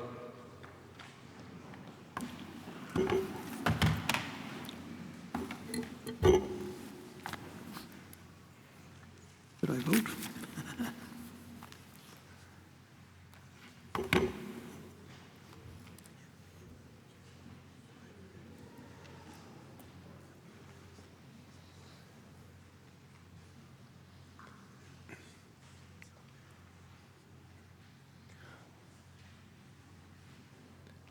Voting is now closed. Yes, 283, no 44. The motion passes. Article 26, Selectman O'Shea. I move Article 26 as printed in the warrant. Is there a second? Second. Selectman O'Shea, do you wish to speak to your motion? Yes, I do. These bylaw changes were recommended by a group of committees and organizations within the town relating to animal control, including the EDOA, the Animal Control Officer, the ZBA. That's the next article. This is the That's the next article. Oh, I'm sorry. Jumped the gun there. Jump the gun. This is the lease of town 6, property. That was 20. Oh, yes, it's a permission to, I'm sorry. The article had, this is Article 26 is to lease town property. We have an opportunity to lease about a half acre of town property over near the town dump for the storage of batteries that will be used to store electricity to be recycled back into the grid, and it's by a nonprofit organization. We've been approached by one organization, and which we will consider, but we're open to other organizations approaching us and making proposals to see what kind of income we might be able to generate from this lease. And it's an opportunity to generate some income for some land right now that's not generating income. So an additional source of non-property tax revenue for the town. Seeing no one at the microphones, we're going to proceed to a vote. A two-thirds majority is needed to approve this article. Please prepare to vote. 1 for yes, 2 for no. You will have 30 seconds to vote after the light goes on. And you may now vote.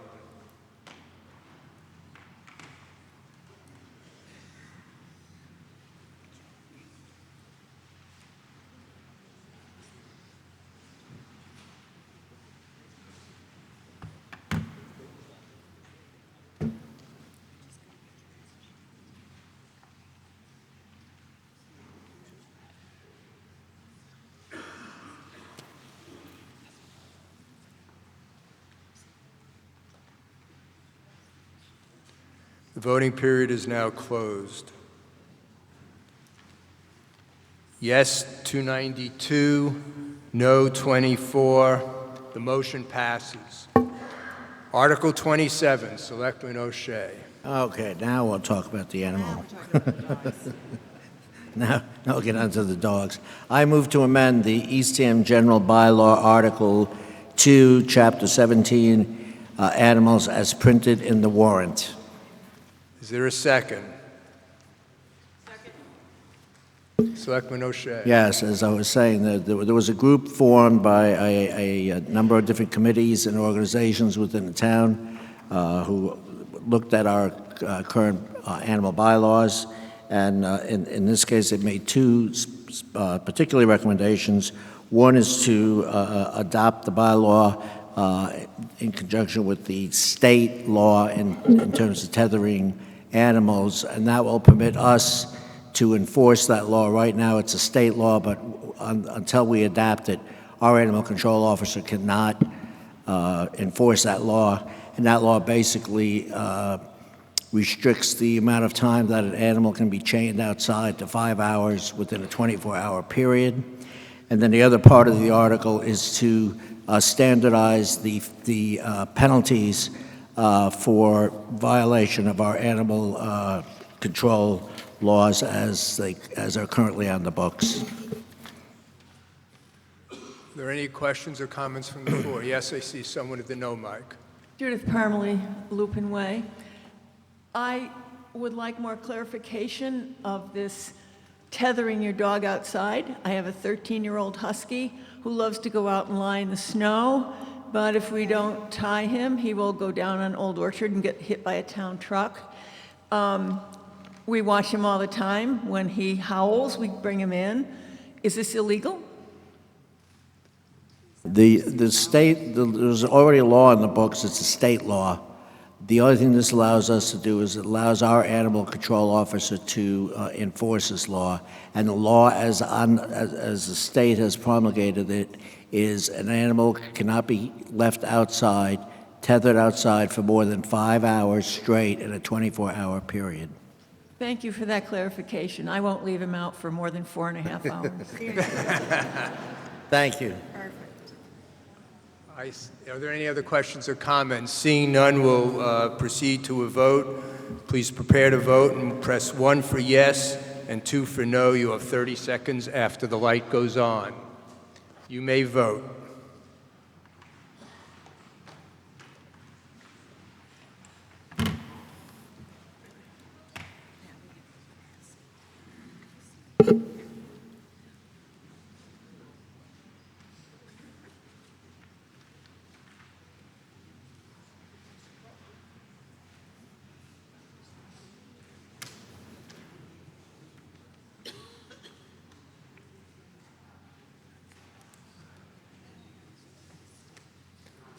The voting period is closed.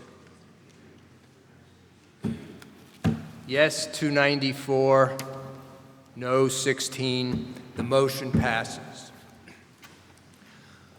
We are going to handle 9 of the community preservation articles, 28 to 31 and 33 to 37, in the same way as we did for the other consolidated articles. Article 32 will be handled separately, as I have a conflict of interest, and our former moderator, Dave Schrofer, will pinch hit for me when we get to that article.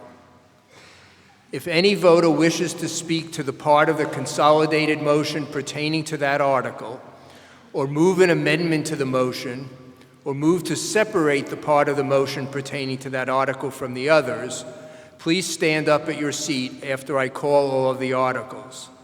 I will return to any articles where discussion is desired and invite you to appropriate microphone to address your points. I recognize Selectman Ekman to make the consolidated community preservation motion. All right, bear with me, this is pretty long, so. All right, I move to appropriate and transfer from the Community Preservation Act funds the following amounts. 1, transfer $835,006 from FY 2019 Community Preservation Act estimated annual revenue for the following: $83,501 for open space, $83,501 for historic resources, $83,501 for affordable housing, $83,501 for active recreation, and $501,002 for the FY 2019 budgeted reserve, all as specified in Article 28. 2, transfer from the Community Preservation Act undesignated fund balance $41,750 for administrative support services as specified in Article 29. 3, transfer $279,593 from the Community Preservation Act undesignated fund balance for debt payments for previous land acquisitions as specified in Article 30. 4, transfer $250,000 from the Community Preservation Act undesignated fund balance to the Eastham Affordable Housing Trust in support of housing assistance programs as specified in Article 31. 5, transfer $450,000 from the Community Preservation Act undesignated fund balance to assist funding of construction of the Campbell Purcell Community Housing Development as specified in Article 33. 6, transfer $60,000 from Community Preservation Act Historic Preservation Reserve to the Eastham Windmill as specified in Article 34. 7, transfer $99,000 from Community Preservation Act undesignated fund balance as a grant to the Nauset Fellowship to continue restoration of Chapel in the Pines as specified in Article 35, provided that the town shall not enter into any grant agreement or disperse grant funds for the project until the Community Preservation Committee makes a determination that said grant is eligible for funding under the standards established in the decision issued by the Massachusetts Supreme Judicial Court in Kaplan versus the Town of Acton, issued on March 9th, 2018. And 8, transfer $71,000 from Community Preservation Act Active Recreation Reserve for the Field of Dreams project as specified in Article 36. And 9, transfer the sum of $40,000 from Community Preservation Historic Preservation Reserves to the Eastham Historical Society to preserve the Ranelagh Tool Museum as specified in Article 37. Well done, thank you. Is there a second? And I sure hope so. Second. The motion's been made and seconded. Selectman Ekman, did you wish to speak to this? No. Are there any questions or comments from the floor? Okay, I'm going to go through the articles just in case. Does any voter wish to discuss Article 28, 29, 30, 31, 33, 34, 35, 35, 36, 37? Article 35, Mr. Filipowski. Yes, 2 years ago, the town contributed $207,000 to the Chapel in the Pines. This year, another $99,000 for a total of $306,000. My questions: what is the total budget, and who's monitoring how our money is being spent? Who would like to? Would anyone like to answer that question? Mr. Ward? Mr. Wade, excuse me. Peter Wade, Chair of the Community Preservation Community Committee. Preservation Committee. The total budget at this point is $373,000 and 801, and 306,000. If this motion passes, will total of 306 will have come from CPA, and the Nauset Fellowship is going to raise $76,761 on their own. Are there any further questions or comments? Seeing none, we'll proceed to a vote. Prepare to vote and press 1 for yes, 2 for no, and you will have 30 seconds after the light goes on. You may vote.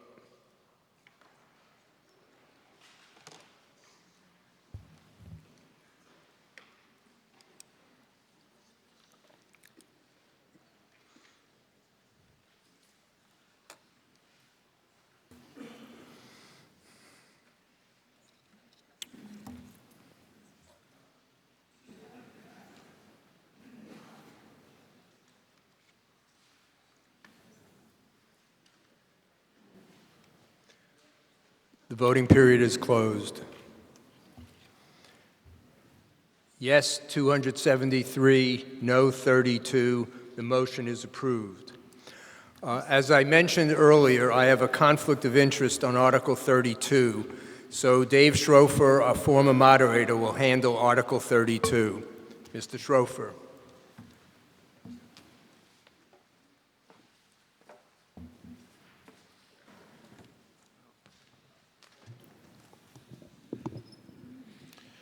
Good evening. Selectman Ekman, do you wish to make a motion? on Article 32? Yes, thank you, Mr. Moderator. I move to transfer the sum of $15,000 from Community Preservation Undesignated Fund Balance to the Cape Community Housing Partnership for the purposes of funding the Cape Housing Institute, and to authorize the Board of Selectmen to enter into a grant agreement with the Community Development Partnership. Is there a second? Second. Second, the motion has been made and seconded. Selectman Ekman, do you wish to speak to your motion?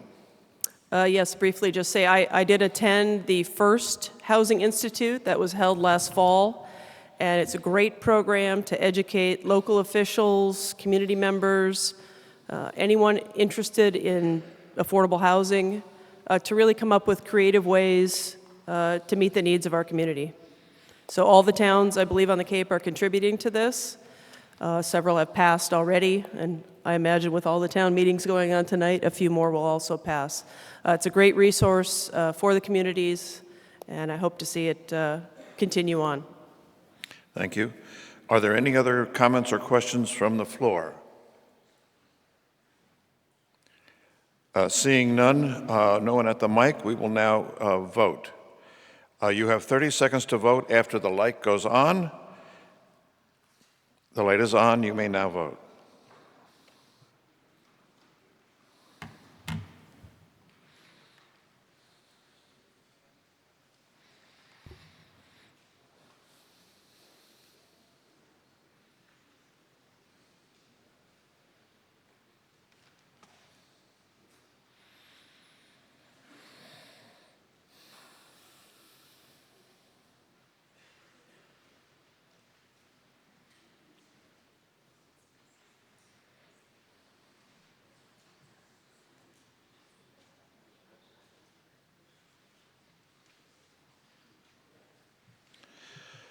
The motion has received 243 yes votes and 30 no votes. The motion is carried. Thank you. I'm sorry, the motion passes is the correct language.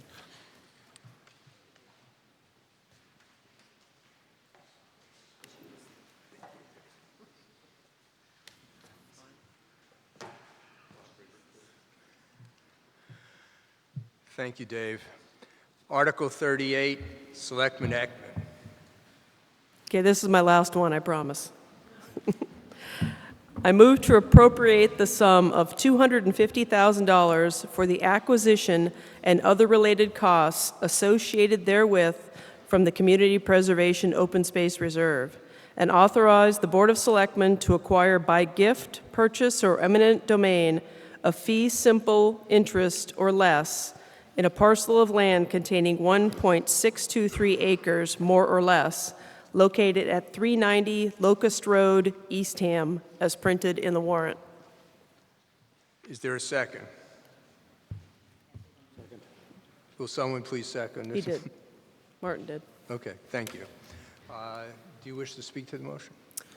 Briefly, this is open space purchase with community preservation funds. It will not, increase your tax dollars in any way. It's a nice piece of land that could be developed if we don't take it, or don't buy it, I should say. It's not a taking. It had come up last year, but it turned out the owner wasn't as willing to sell it last year as he is this year, and so it is for sale. And it's a nice piece of land. I walked on it with some members from the Open Space Committee. It's adjacent to other open space land in Eastham, and I think it's a valuable piece of property that we acquire. Are there any comments or questions from the floor? Dave. Yes, sir. David Crary, 1755 Bridge Road. I'm sorry, but I'm going to vote against this article. It's not because I don't like open space. It's not that I don't want to see less building in town. However, it was just said the homeowner or the owner did not want to sell it. I don't think the town should be going around taking property by eminent domain. Private property in this country is sacred. No, it's not. And unless there's a more compelling need, I'm going to vote no on this article. I'm going to turn to Ms. Ekman because I think the speaker misunderstood what you had said. Yes, as I said, this is for sale this year. Last year, it had been on the warrant, or actually got close to being on the warrant, but it wasn't for sale last year. He decided, I think at the last minute last year, not to sell it. But since it hasn't sold throughout this year, it is again up for grabs. And the town already has a purchase and sale agreement, I believe, with the owner. So it is for sale. There's no taking of eminent domain. That's merely language we have to put in here for, I believe, title reasons. Other than that, the land is available for sale on the open market, so. Are there any other questions or comments from the floor? Seeing none, we'll proceed to a vote. A two-thirds majority vote is needed to approve this article. Please prepare to vote, 1 for yes, 2 for no. You will have 30 seconds after the light goes on. You may vote. I'm sorry?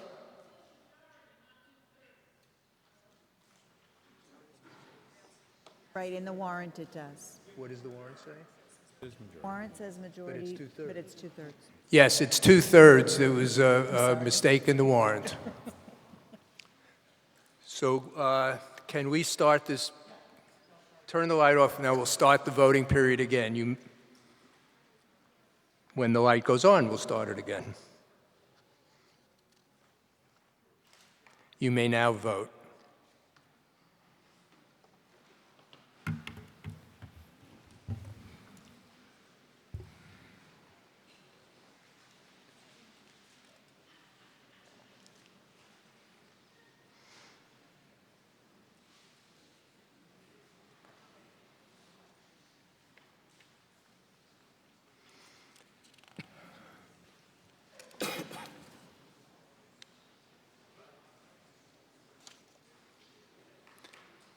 The voting period is closed. Yes, 248, no 52. The motion passes. Article 39 is a petitioned article. I will recognize John Granlund for the petitioners.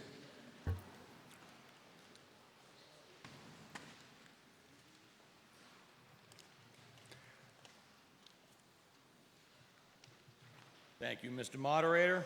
I would like to start with... Hi, Chris. Board of Selectmen recommendations. No. Please read your motion. There's nothing before this town meeting until you make your motion. To see if the town will raise or... Nope, your motion, not the article. Do you have it? Not on hand. I have what's printed. Okay, wait a minute. To raise or... I'm sorry, but just bear with us. Okay. She's on her way. I just want to make sure when we get all through that it works, whatever the vote is.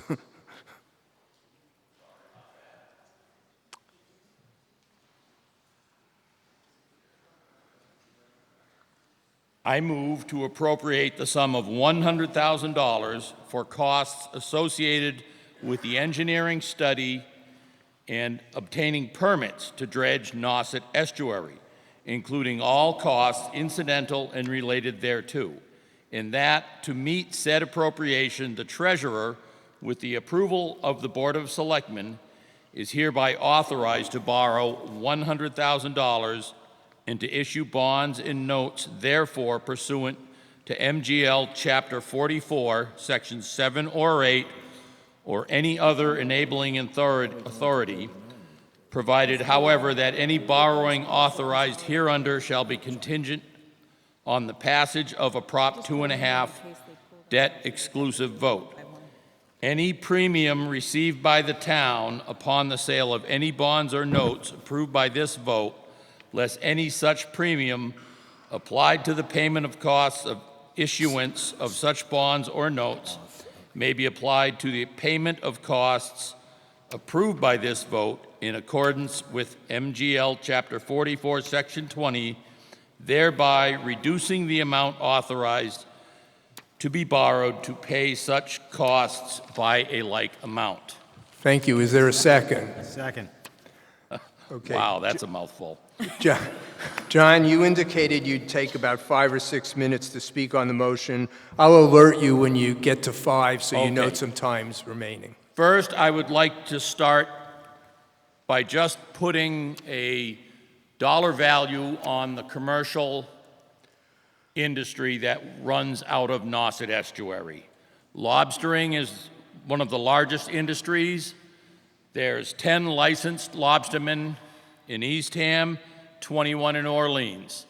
Over 80% of these men operate out of Nauset Estuary. The Division of Marine Fisheries gave me stats for 2016, 122,000 pounds and 500 plus landed by Eastham fishermen, and 379,000 pounds landed by Orleans fishermen, to a total of 1.7 million for the Orleans guys and over 560,000 for the Eastham lobstermen. That's just the lobstering industry in 2016. There are shellfish grants. There's 16 acres of shellfish grants in Eastham. There's 20 grants. The medium amount of oysters and quahogs grown. Oysters are required to keep your grant, is a medium amount is 10 per square foot at 55 cents an oyster. Quahogs are 35 per square foot at 35 cents an acre, or 35 cents a piece. When you count that out, that's about $90,000 an acre is what that's worth. There's 6 grants that have not been reissued due to siltation and water problems. Basically, this article, what we want to do is we want to dredge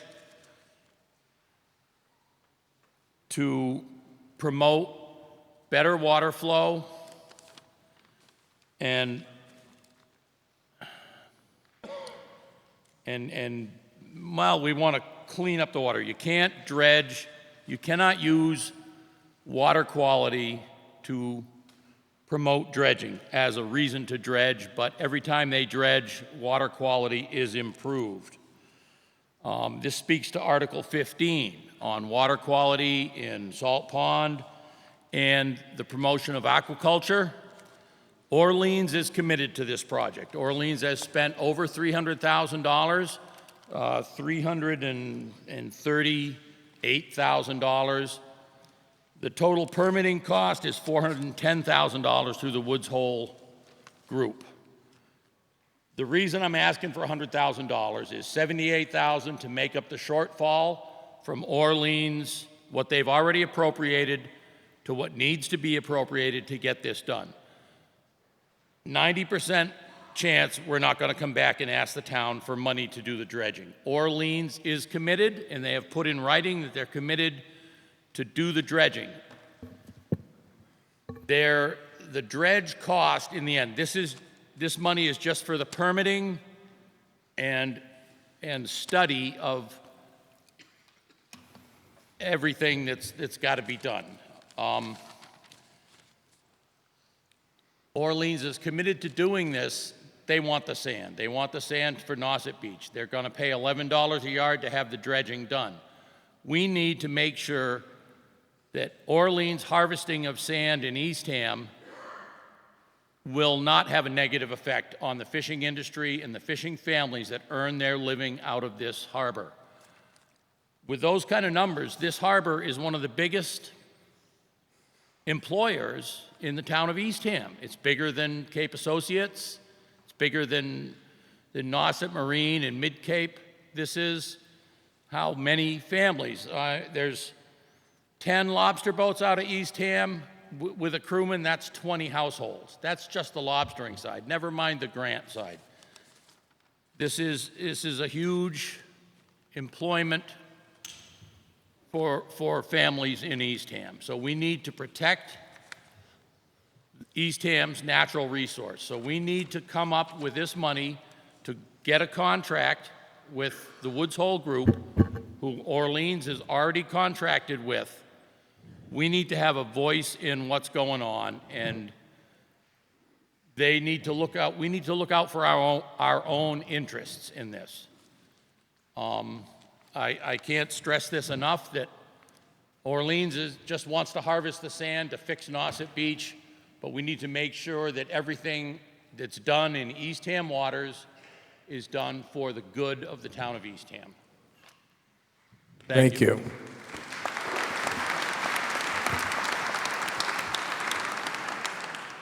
Are there any comments or questions from the floor? Mr. Moderator? Oh, I'm sorry. No, it's okay. I just wanted to, the selectmen's recommendation was reserved to town meeting, and they did vote on this article, and they are recommending it 5-0 in favor at the $100,000 level. We believe that it's really important, as John said, to represent our interests, the town of Eastham's interest in this project. Whether we go forward with anything or not, we have questions that are different from the town of Orleans, and we have places in the estuary that are distinct from the town of Orleans. We also need our CONSCOM to have the resources they need to make an appropriate decision should this project move forward and go to the permitting phase. I'm sorry, Jackie, thank you. Mr. Filipowski. Yes. What is the requirement that makes this a 4/5 vote? The requirement for 4/5 is because this capital expenditure was not on the 5-year capital plan, and under our charter, an item that was not on the 5-year capital plan can only be passed if the vote is 4/5.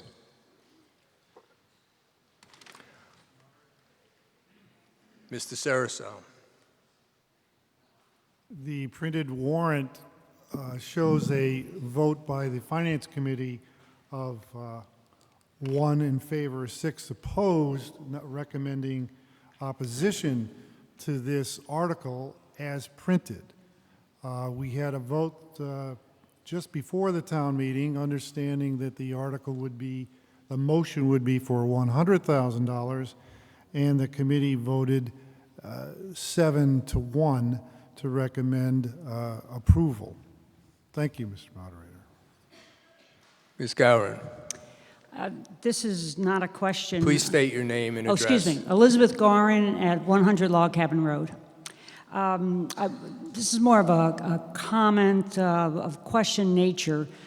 Sitting on the board for at least 3 years, but having part of the discussion, this issue, I was completely sure that it would be a no vote after our previous discussions with the board. But what I really want to do is compliment the compromise that this represents in doing work with the town of Orleans, working together and just ensuring that the Eastham interests are represented.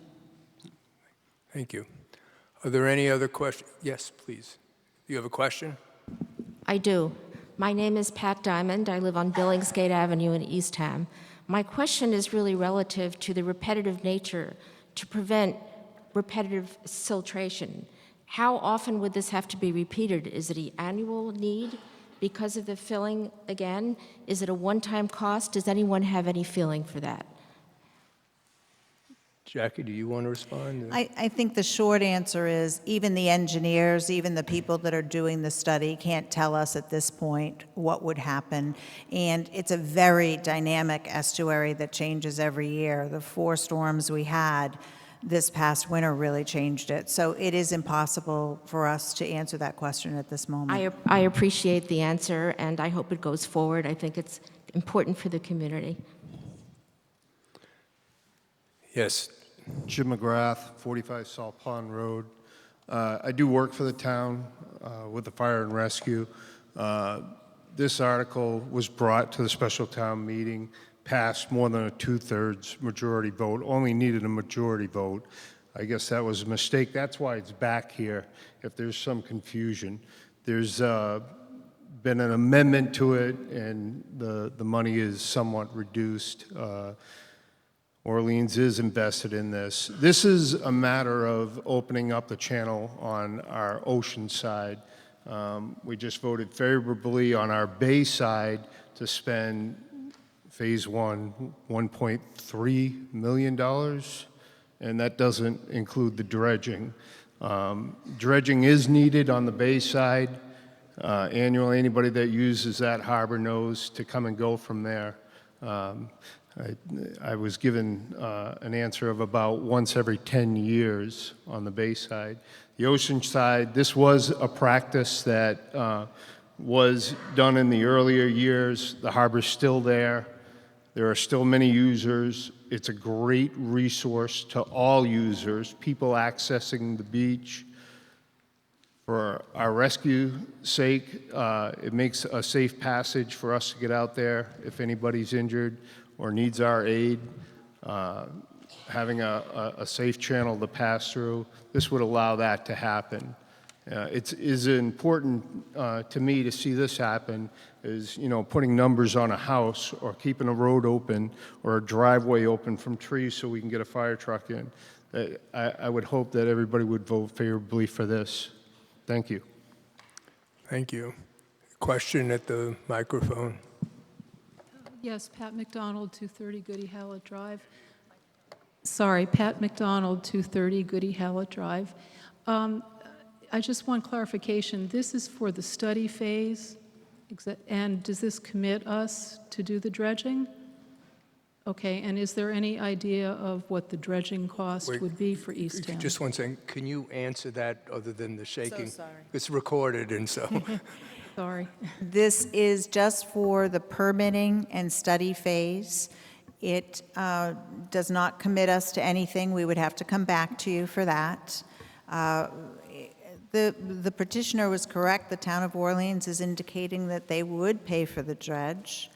The cost for the dredge is only an estimate now, and of course, the channel is, they've chosen a particular channel, but it looks like a little over $1.5 million.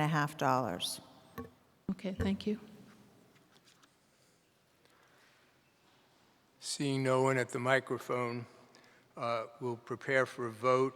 As we discussed just a little earlier, this motion requires a 4/5 majority vote to be approved. Please prepare to vote, 1 for yes, 2 for no, and you will have 30 seconds as usual. You may now vote.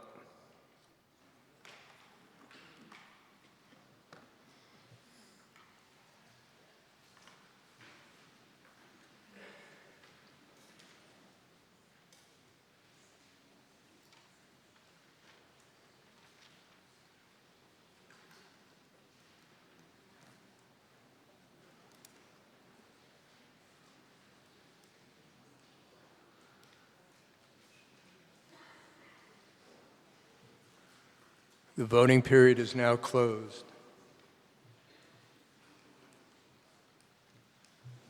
The vote is 251 yes, 40 no. The motion carried. Motion passes.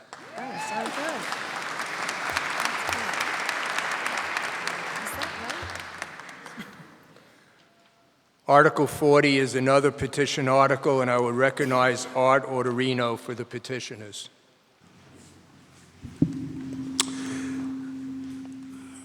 I move that the town shall make every effort to reconcile all property descriptions and records and take immediate steps to educate potential buyers of inconsistencies in property descriptions due to regulatory differences.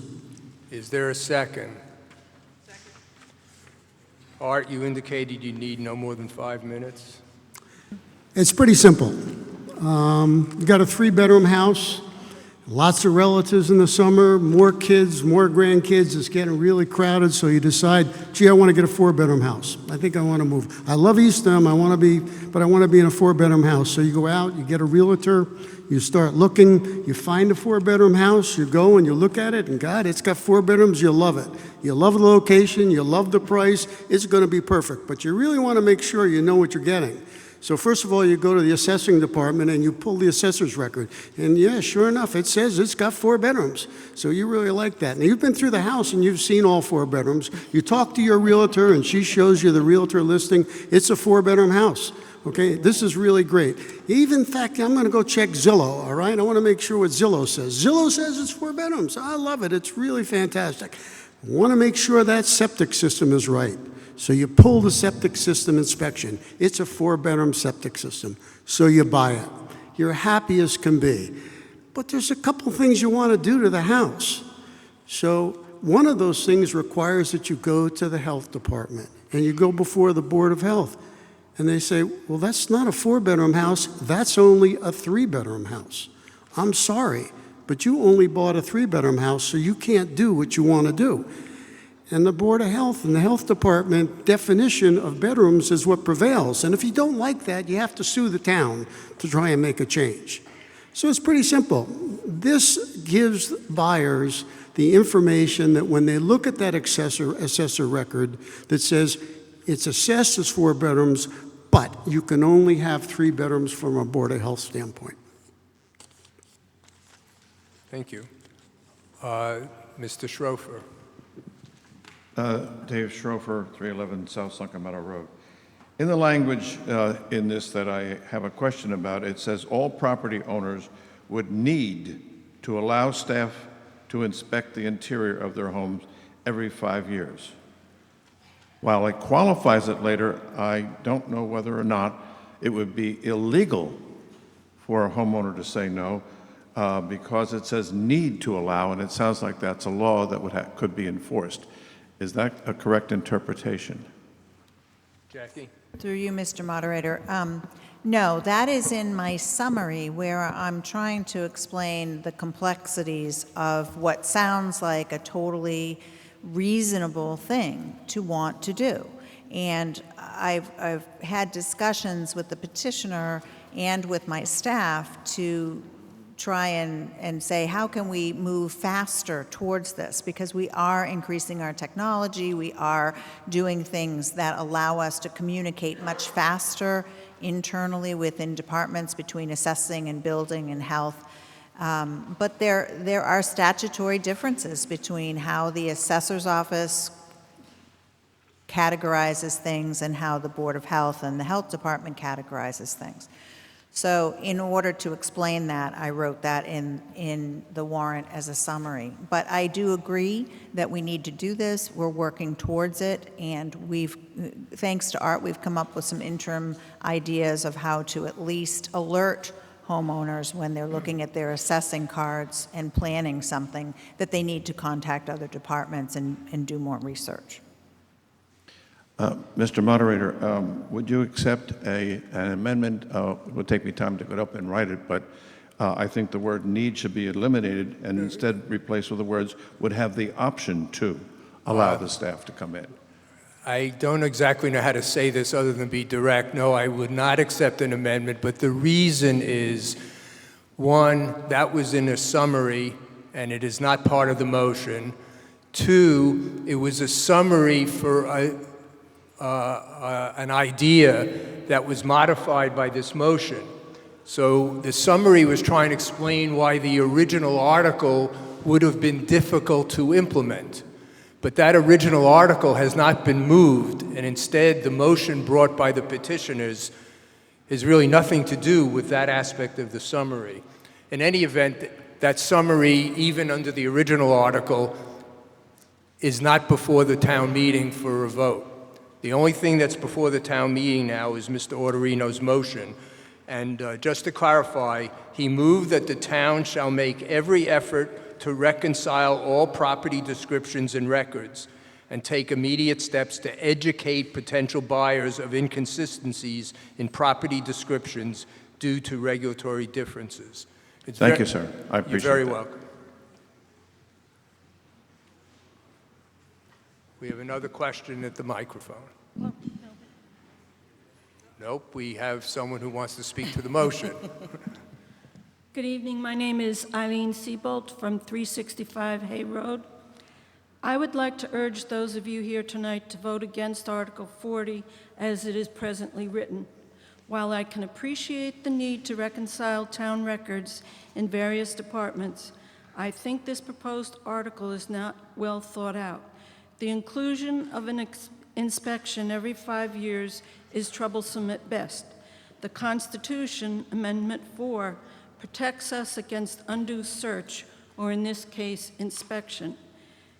To many, the mere inclusion of an inspection every 5 years could be conceived as a requirement, while in fact we all have the right to deny entrance without a properly secured warrant. I would suggest that records can be reconciled by requiring an inspection when applications are made for renovations or additions. I further believe it would be reasonable to require home inspections at the time of sales or transfers of title.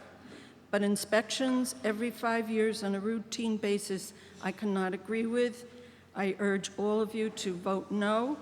I think many of you will probably be as uncomfortable with that as I am. Thank you. I feel, well, let me just say that I want to clarify this. The motion before the town meeting has nothing to do with inspections every 5 years. There is no such motion before the town meeting right now. The motion is that the town shall make every effort to reconcile property descriptions and records and to take steps to educate buyers of inconsistencies. If you recall, at the beginning of this meeting, I attempted to explain the difference between an article and a motion. One of the reasons I did that, in addition to the encouragement of the selectmen that I do it, was that I was aware that the motion under this article was different than the article itself. The motion is proper because it was within the scope of the article, but it is not the same as the article. There is nothing in Mr. Autorino's motion pertaining to inspections of property. Yes, sir, the question, Mike. My name is Harrison Swift, 2200 State Highway. If I understand correctly, the petitioner in his new motion is in agreement with what the town administrator wishes to have happen. Could I have that clarified, please? Yes. Jackie? Ask Art, but yeah. You could stay there, Art. Yes. What I did was, after I did the initial article, I met with Jackie and the town to talk about what we felt would really work, and I agreed to make this motion based on the discussion with Jackie, and both were in agreement as to how to make this happen. And it has nothing to do with any inspections or anything.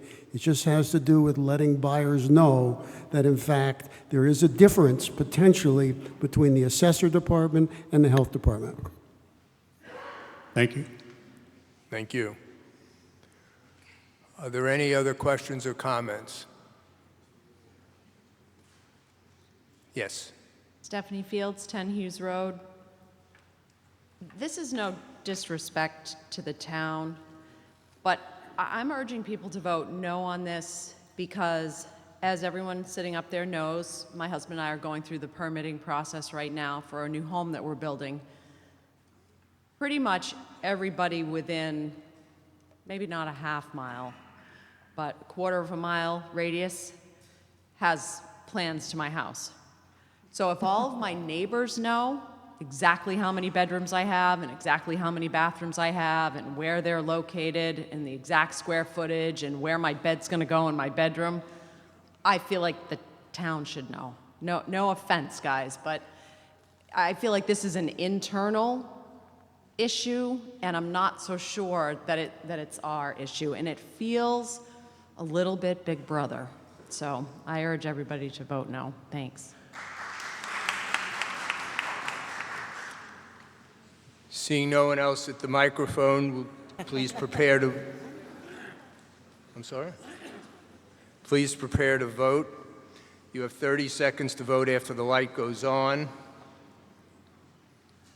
You may vote.